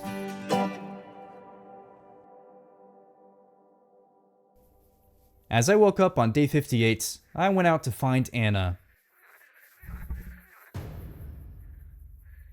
I heard that. I heard that. I heard that. We're gonna just run for it. We're just gonna run for it. I'm not messing with gators today. I'm not messing with gators. I already did enough of that in the Everglades. I'm good. I'm good. As I walked along this boardwalk, I saw her at the end of it. Hello, Anna. How's it going? Hey again. Thanks so much for coming to meet me out in the wetlands. I love this place. My mom used to take me here as a kid. In fact, this is where I started to really love animals. Speaking of, while I'm here, I'm doing a favor for some of my local friends. They're worried about the population of turtles in the area, and I figured it would be fun for you to check up on them. After all, they're not just any turtles, but alligator snapping turtles. Oh, fun. So here, take this camera and see if you can get a picture of one. Oh, and be sure to watch out for the real gators. I went out to find this snapping turtle, cautious of the many gators around me. Regardless, I searched the wetlands all day long. Yeah, that guy, he's having a good time. He's having more fun than I am. What is he doing? Here, snapping turtle. Snap, snap. Here, snapping turtle. Snapping turtle. Snapping turtle. Snappy snap. Oh, what is this?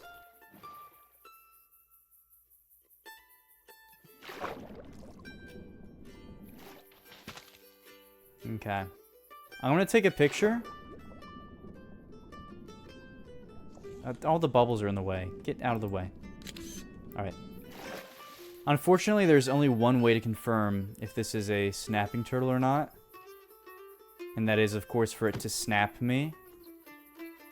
Hey, guy. Hey. Just, are you gonna give me a little bite?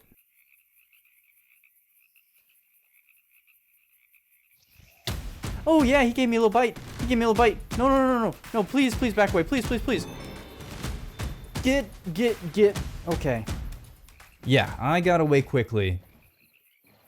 Oh my gosh! You can't be doing that. You can't be doing that. You can't. I don't miss the Everglades. I don't. Alright, Anna. I have your photo. It snapped me. You did it! And you made it back in one piece. Barely. Thanks for that. I really appreciate you handling that one. Now, I'm afraid there's something else you need to handle. Yeah, my brother won't go near this one, and this is honestly the closest I want to get to it as well. It's called the Ukana. This evil giant serpent comes from Cherokee folklore, inhabiting the swamps of eastern Texas. It's said to be the result of a man who was turned into a devilish snake by the little men of Cherokee mythology, similar to the May-Magwasi you encountered in Saskatchewan. Only these forest creatures created a monster so terrifying that it made the little men hide away in the forest forever. The Ukana is said to be so deadly that even its breath can kill you. Its very gaze can paralyze the toughest hunter. It really is not of this world.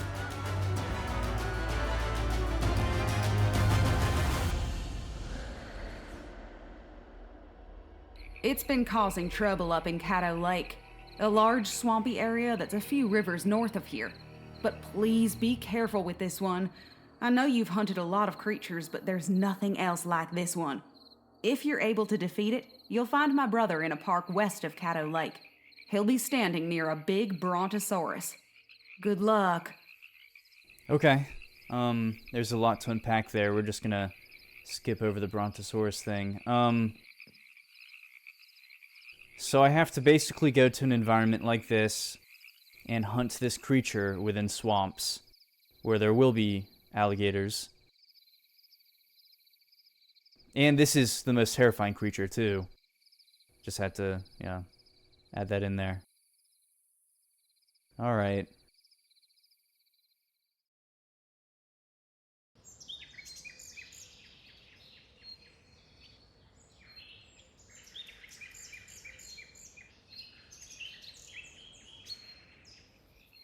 I made it back to my saloon this morning, before setting off north. But as I do, let's talk about the animal that Anna had me find.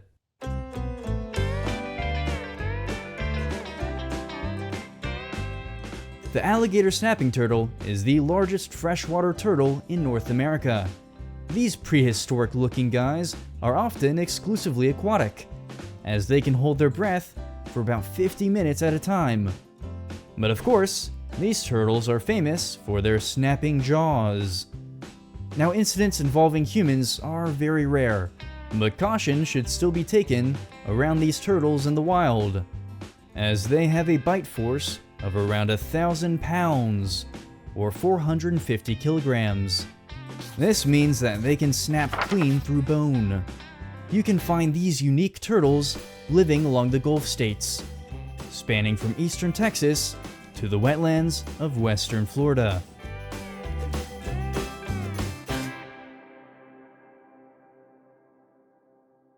On the evening of day 60, I saw a pathway ahead. It seemed to lead into a forested area, so I followed it. The next morning, I made it to the end of the path, and that's when I spotted a point of interest down below.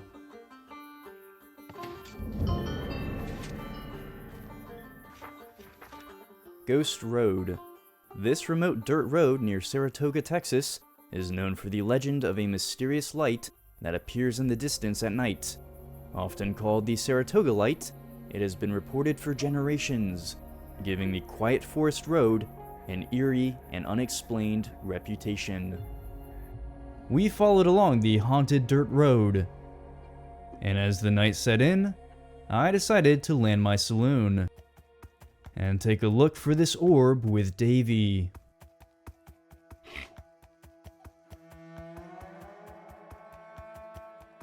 Davy and I rode along the dirt path for quite some time, until eventually, I spotted something glowing in the distance. Oh? There's a light over here.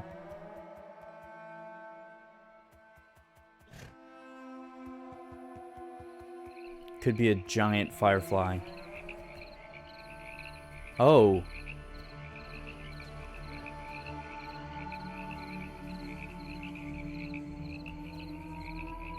That is kind of creepy. Is it trying to lead me somewhere? Hi. Are you friendly? I don't really want to touch it. I feel like that would be a bad idea. Ooh, yeah, okay. Okay. Let's leave it be. Huh. With that strange experience, we headed back to the saloon. The next day, we reached the end of the dirt road. We continued north towards Caddo Lake as the terrain grew swampier and darker. Over the next few days, we continued flying north along the eastern border of Texas. We were now heading parallel to the border with Louisiana, with Caddo Lake being up here. Finally, around midday on day 67, I spotted some cabins down below along this bayou. I landed the flying saloon nearby, and then I went to take a look.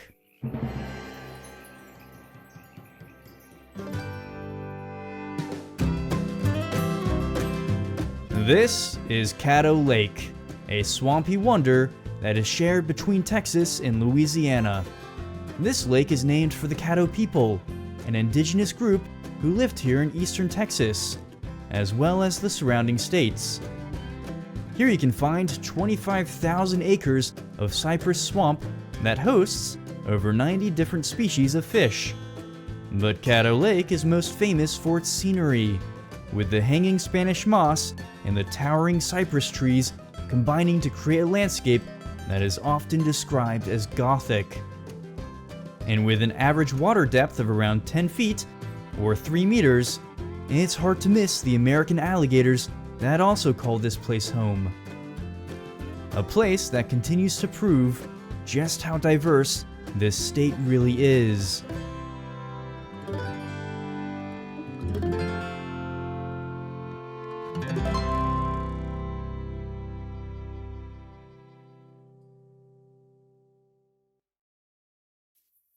As I entered the state park, I spotted a gator almost instantly. Anyways, I then went to check the nearby cabins. What is that? Oh! Oh, that is like a toxic gas. Oh, okay. It looks like it comes and goes. Oh, it's in this one too.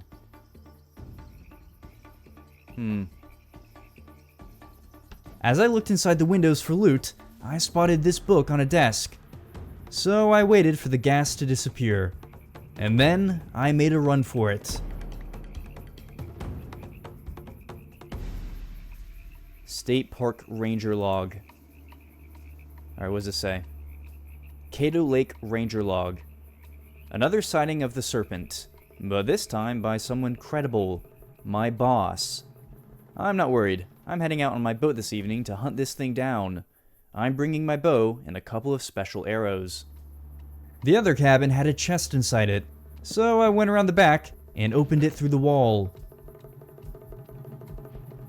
However, as I towered up to look around, I soon got some company.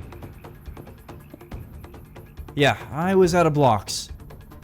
So I carefully got as close to this roof as I could. And then, I jumped across. From here, I lowered myself down and went to walk along the boardwalk. Okay. Looks like there's something in the water way off in the distance there. That must be the wreck of the ship that the ranger took out. Then we'll search that at dawn.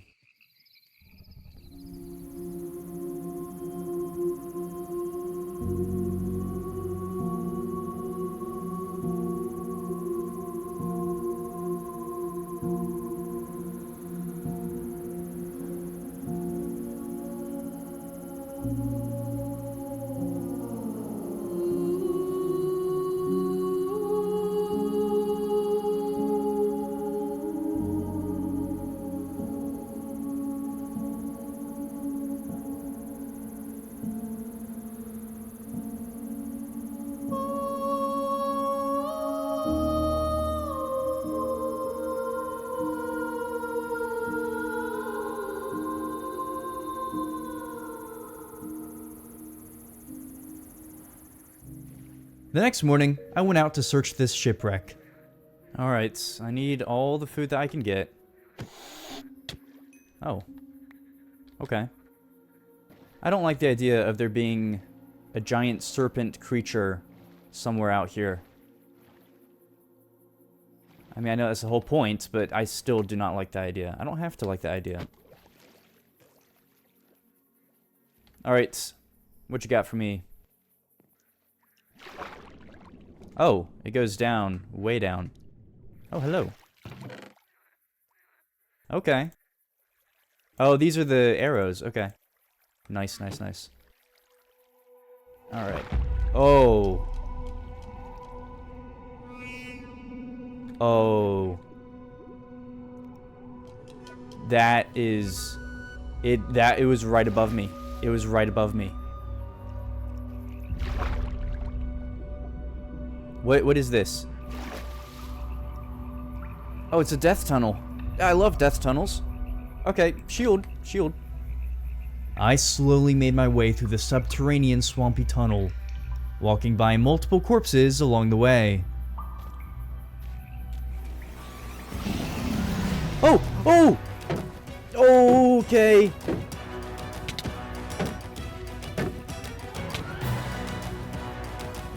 Just stay right there. Go, go, go, go. I barely made it out of the tunnel. As I did, I hopped right in my boat and started rowing away fast. Oh, oh, oh. Once I got to a safe distance, I regrouped a bit. Alright. My shield has taken a lot of damage. A lot of damage. Okay. I'm not really sure what to do here now. I really disliked that. So note to self, don't go in the death tunnels. Don't go in those. We do have poisonous arrows. Alright, give me a second here, because we can do something.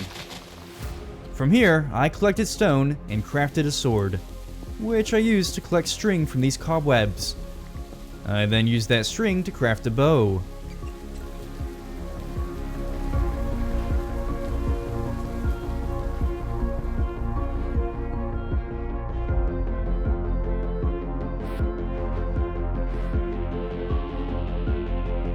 I knew I had to head back out, so I did.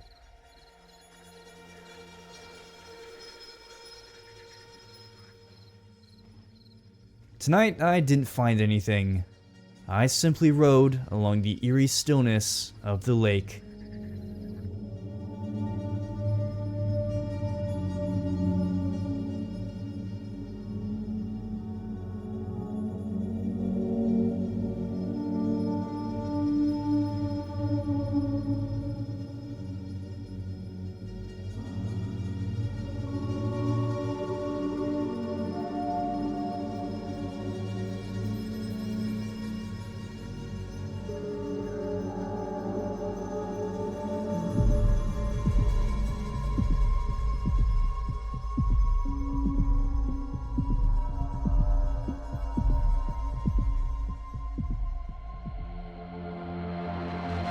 Bum bum bum and up bum bum up and up mo.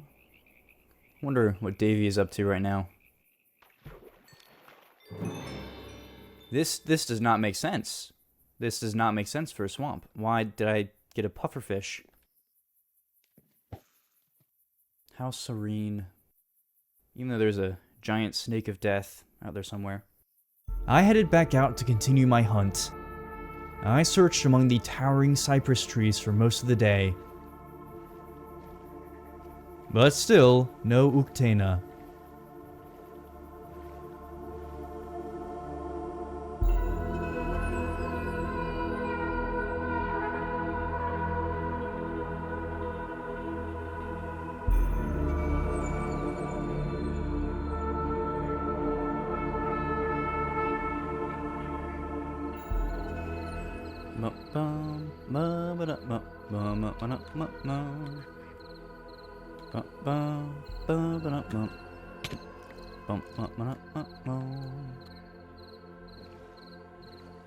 I'm not actually singing the words because, you know, I don't want to get copyrighted.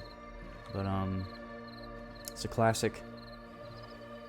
Once again, dusk was approaching the lake. As I rode through the mossy swamp, I spotted a light in the distance. See, that's odd, right? This is odd.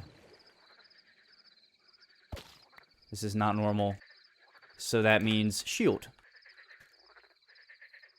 Mm-hmm. Huh. Another death tunnel. I told myself I would not be going to any more death tunnels. This is the end of the death tunnel. Hello. I'm gonna put you in my saloon. I just have a skeleton sitting in my saloon. Oh. Oh! I did not mean to open my inventory. Oh! That's his breath, isn't it? Alright. Oh! Oh! Oh! Oh! Oh, that has range! That has crazy range! Dude, you have crazy range! I don't think he cares. I quickly climbed up the hanging vines of a nearby tree. This is when I got an idea. I began to climb higher and higher into the treetops, before making my way back to the Ukana.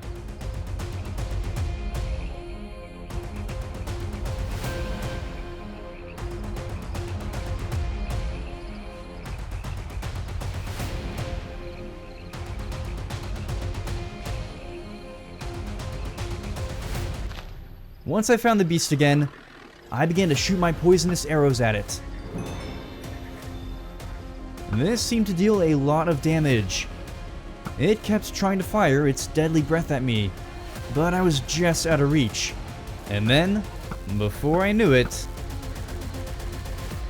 Oh! That's it! I was successful. I just killed it! Wow, okay.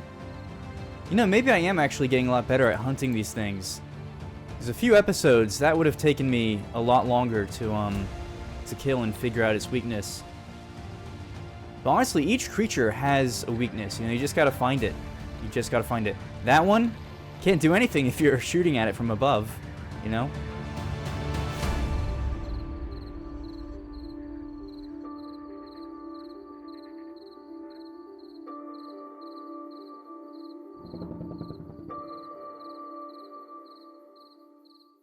With the Ukana defeated, it was now time for me to meet Andy at a brontosaurus just west of here. But before I set off, I wanted to finish the actual structure of my blimp. That meant it was time for me to chop a lot of wood. So I got to work. And the next morning, I continued this wood chopping. I ended up collecting so much wood, which I then started to shave with my axe. But when I went to craft the balloons, it still wasn't a lot. So, more chopping. The next day, I placed the balloons that I did have, and then I carried on with the chopping and shaving. After finishing the day with more balloon placing, I continued my chopping the next day, before finally finishing the structure of my blimp this evening. That meant that on day 74, I could finally set off to meet up with Andy. After all, I now had plenty of fuel for my ship.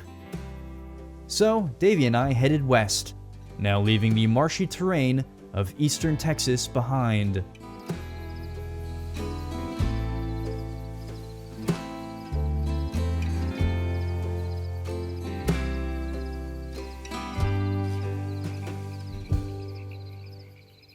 As we continued west the next morning, I spotted something rather strange ahead. There was just a whole lot of blue. As I landed nearby, I saw a point of interest.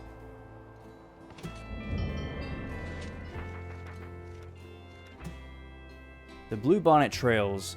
These scenic routes come alive each spring as fields of bluebonnets stretch across the Texas countryside in vibrant color. As the state flower of Texas, they draw visitors from across the region, turning ordinary roads into seasonal displays of natural beauty. That is lovely, isn't it? That really is lovely. I walked around the bluebonnet fields before setting off across them, and the scenery really was unlike anywhere I've been in this series.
As we continued to fly west on day 76, a strange silhouette began to emerge from the horizon. I figured that this had to be the brontosaurus that Andy was at, so I brought my blimp over and went to check it out. Let me just park my car real quick. Alright, let's get it right here. Yep, there we go.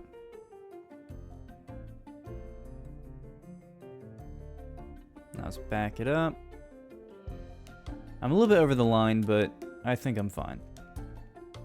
Yeah, that's fine. Someone could still fit there. I was then introduced to the state park that I had entered.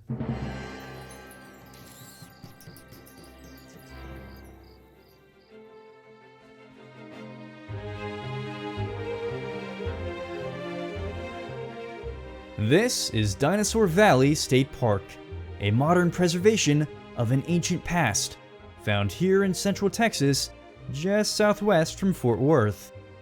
Here you can find a wide variety of outdoor activities, as well as these fun replicas of two famous dinos. But these are all in service of the main attraction, preserved dinosaur tracks. See, over 100 million years ago, central Texas was covered in a shallow ocean.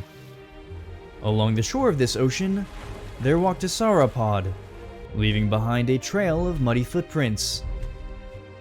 As millions of years passed, these footprints became fossilized, and now they sit as one of the world's best examples of preserved dinosaur tracks, making Dinosaur Valley State Park a must-see attraction within Central Texas.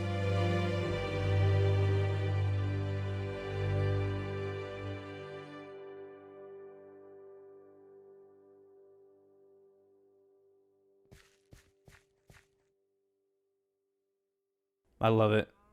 I love it so much. Okay. Oh, there he is. I can't believe it.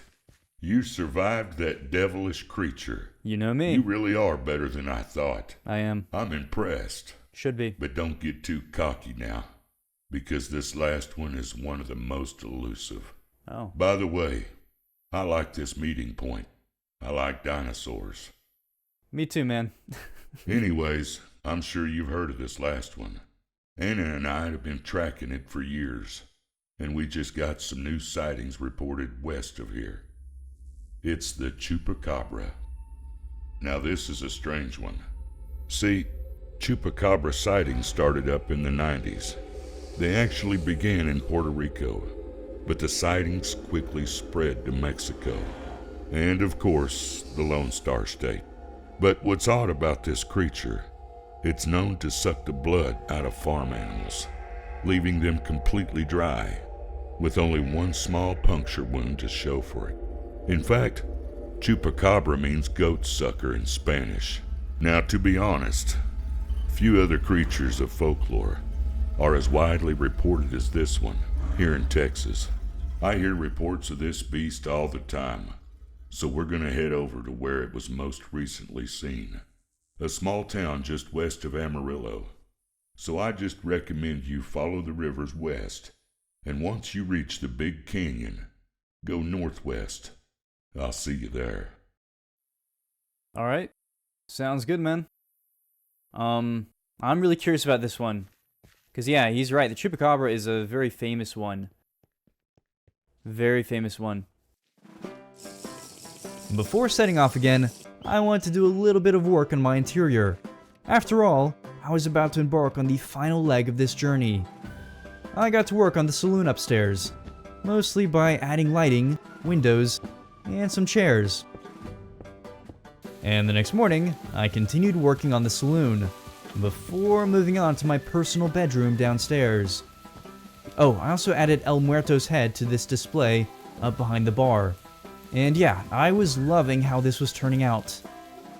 Anyways, I finally set off west the next morning, following Andy's instructions. This westward travel was the longest leg of the journey yet, as I am over here in central Texas, and I'm meant to be heading to a town just west of Amarillo, which is all the way over here. Anyways, while I make this final journey, let me rate the difficulty of the Lone Star State. Texas was a tough one. Those first 5 days might have been the toughest starting days that I've ever had in this series. But beyond that, the folklore definitely gave me some trouble. Sure, I've dealt with more difficult folklore, but the environments that I fought them in definitely enhanced the difficulty. So with all of that in mind, I give Texas a very respectable 8.5 out of 10 in terms of difficulty. On the evening of day 90, I found myself flying into a large canyon. I figured that this was the canyon that Andy had mentioned, so I just continued through it. And the next morning, as I approached this strange rock formation, I learned that this was no ordinary canyon.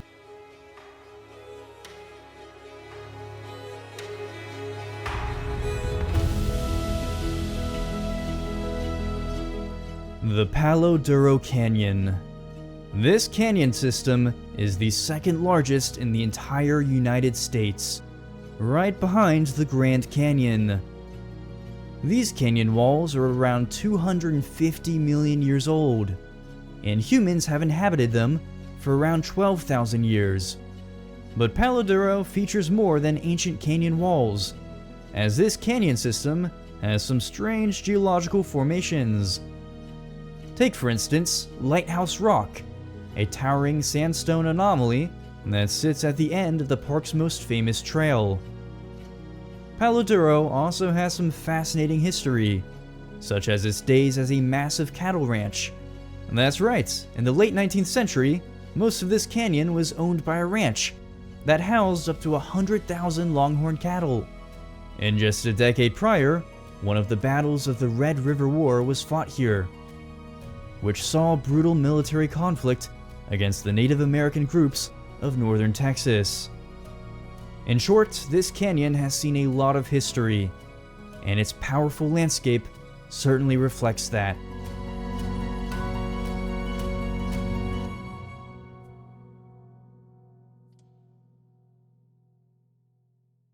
I made my way out of the canyon on day 92, now soaring through a dry, grassy area, much like the scenery from the start of this episode, way back in Odessa. I still had yet to see the town that Andy had mentioned. However, the next day, I spotted something way off in the distance. I headed towards it, and soon lowered my blimp. Okay, I see a fire. Definitely looks like there's someone here. Is that? That is a point of interest. Okay. Old Tascosa. Alright. Alright, this is the last one. This once lively frontier town rose along the Canadian River in the late 1800s as a center for cattle trade and outlaws. It now sits largely abandoned, with scattered ruins marking a rugged past shaped by lawlessness and the shifting river. That is interesting, isn't it? There's all that's left behind of a once lively town. I always find that kind of stuff to be really interesting. I looked around the ruins of the once lively town before meeting up with Anna and Andy. Hey there, explorer. Welcome to Annatown. I've taken over the cool ruins of Old Tascosa. I didn't agree to that name. We're not calling it Annatown. Anyway, partner, let's wait for the sun to set and we'll head out. You got it. Annatown. Alright. I guess we'll just, hang out. I like the lights. It's a nice touch. All right, let's head out. Follow closely behind me now. Okay.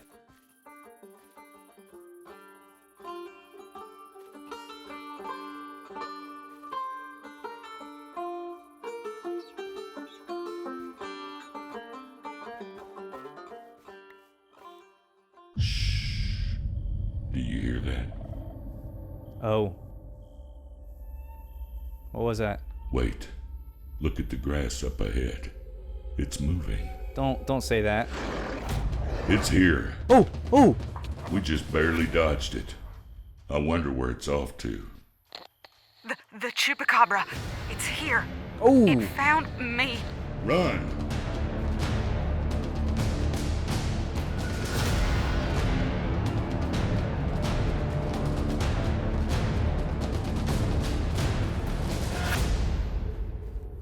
where is it? Anna! I'm fine. I don't know where it went. There it is. Oh. There it goes. It just barely got away. I can't believe it. Oh. Well, partner, that's the closest we're gonna get for now. If you do end up catching that creature in the future, you gotta let me know. Anyways, that's enough hunting for me right now, and especially for Anna. Hey, I got a lot more hunting left in me. But yeah, I better be heading back to my lab. You know, I could use your help sometime, actually. Yeah, I need a brave ocean explorer for this research we're working on. Oh. I'll send you a letter. But seriously, it's been an honor having you join us. I really can't believe you were able to vanquish those pieces of folklore. This guy's the real deal. Maybe we'll meet again in the future. But for now, so long, friend. See ya! Alright, you two. Okay, so there's a little bit to unpack there. Definitely we'll be seeing the Chupacabra in the future because it got away. And then she wants me to do something ocean related. For any of you who know me in this channel, that's a hard pass. The ocean scares me so very much. So very much. Well, in that case, I got 3 of the 4 folklore. There's really nothing I could do with that, with the Chupacabra. So that being said, I've got a base to finish, so let's get to it. With the Chupacabra gone, my attention now shifted to my base, because I have until day 99 to finish this thing in time for base review. So I got to work on fixing up Davy's area, and then I added some more details to the saloon. I then continued the saloon work the next morning, which included this booth for Dead Joe. I also added some details to the ceiling. And the next day, after working on the saloon interior some more, I added these shutters to the exterior. Then, on day 97, I added a lot of cups and plates. I also kept trying to find a plant for this pot at the end of my bed, but yeah, nothing would fit in it. Anyways, the next day was my last day for base improvements, so I went around adding every last detail. I also redid the lighting in the saloon. But now, it was finally time for base review. I woke on day 99 and took one last look around my base, before coming up with a verdict.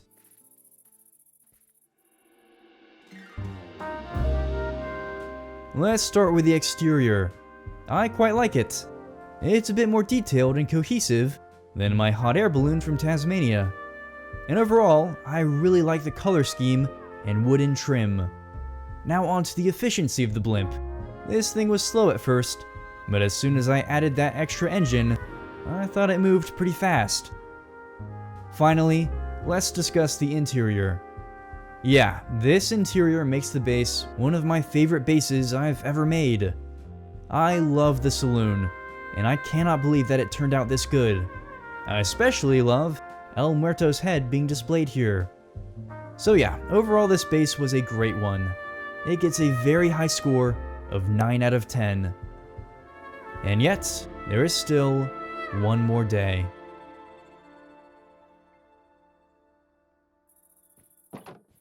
I woke up on day 100 and took one last look around the dry, dusty environment.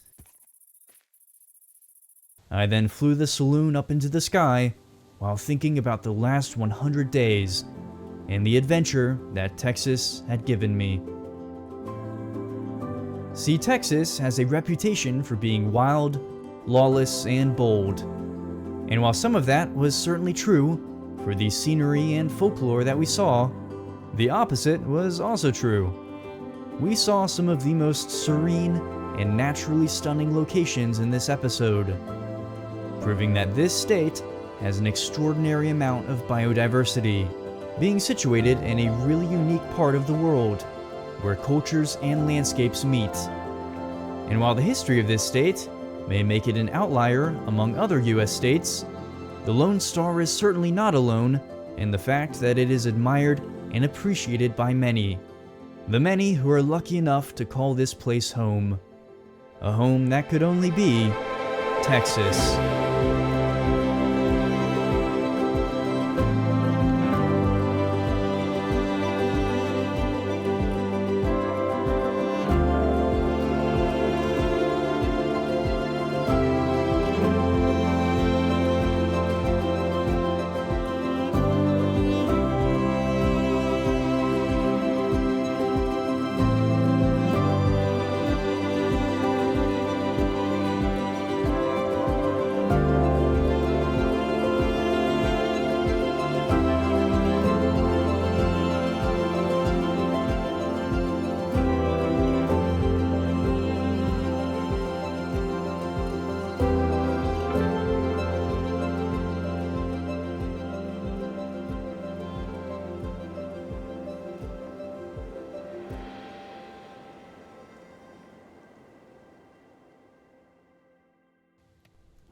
Alright. Davy, it has been an honor. Yeah, he's just not even looking at me. He doesn't care. Alright. Well, with all of that being said, thank you all so much for watching, and I will see you all in the next episode.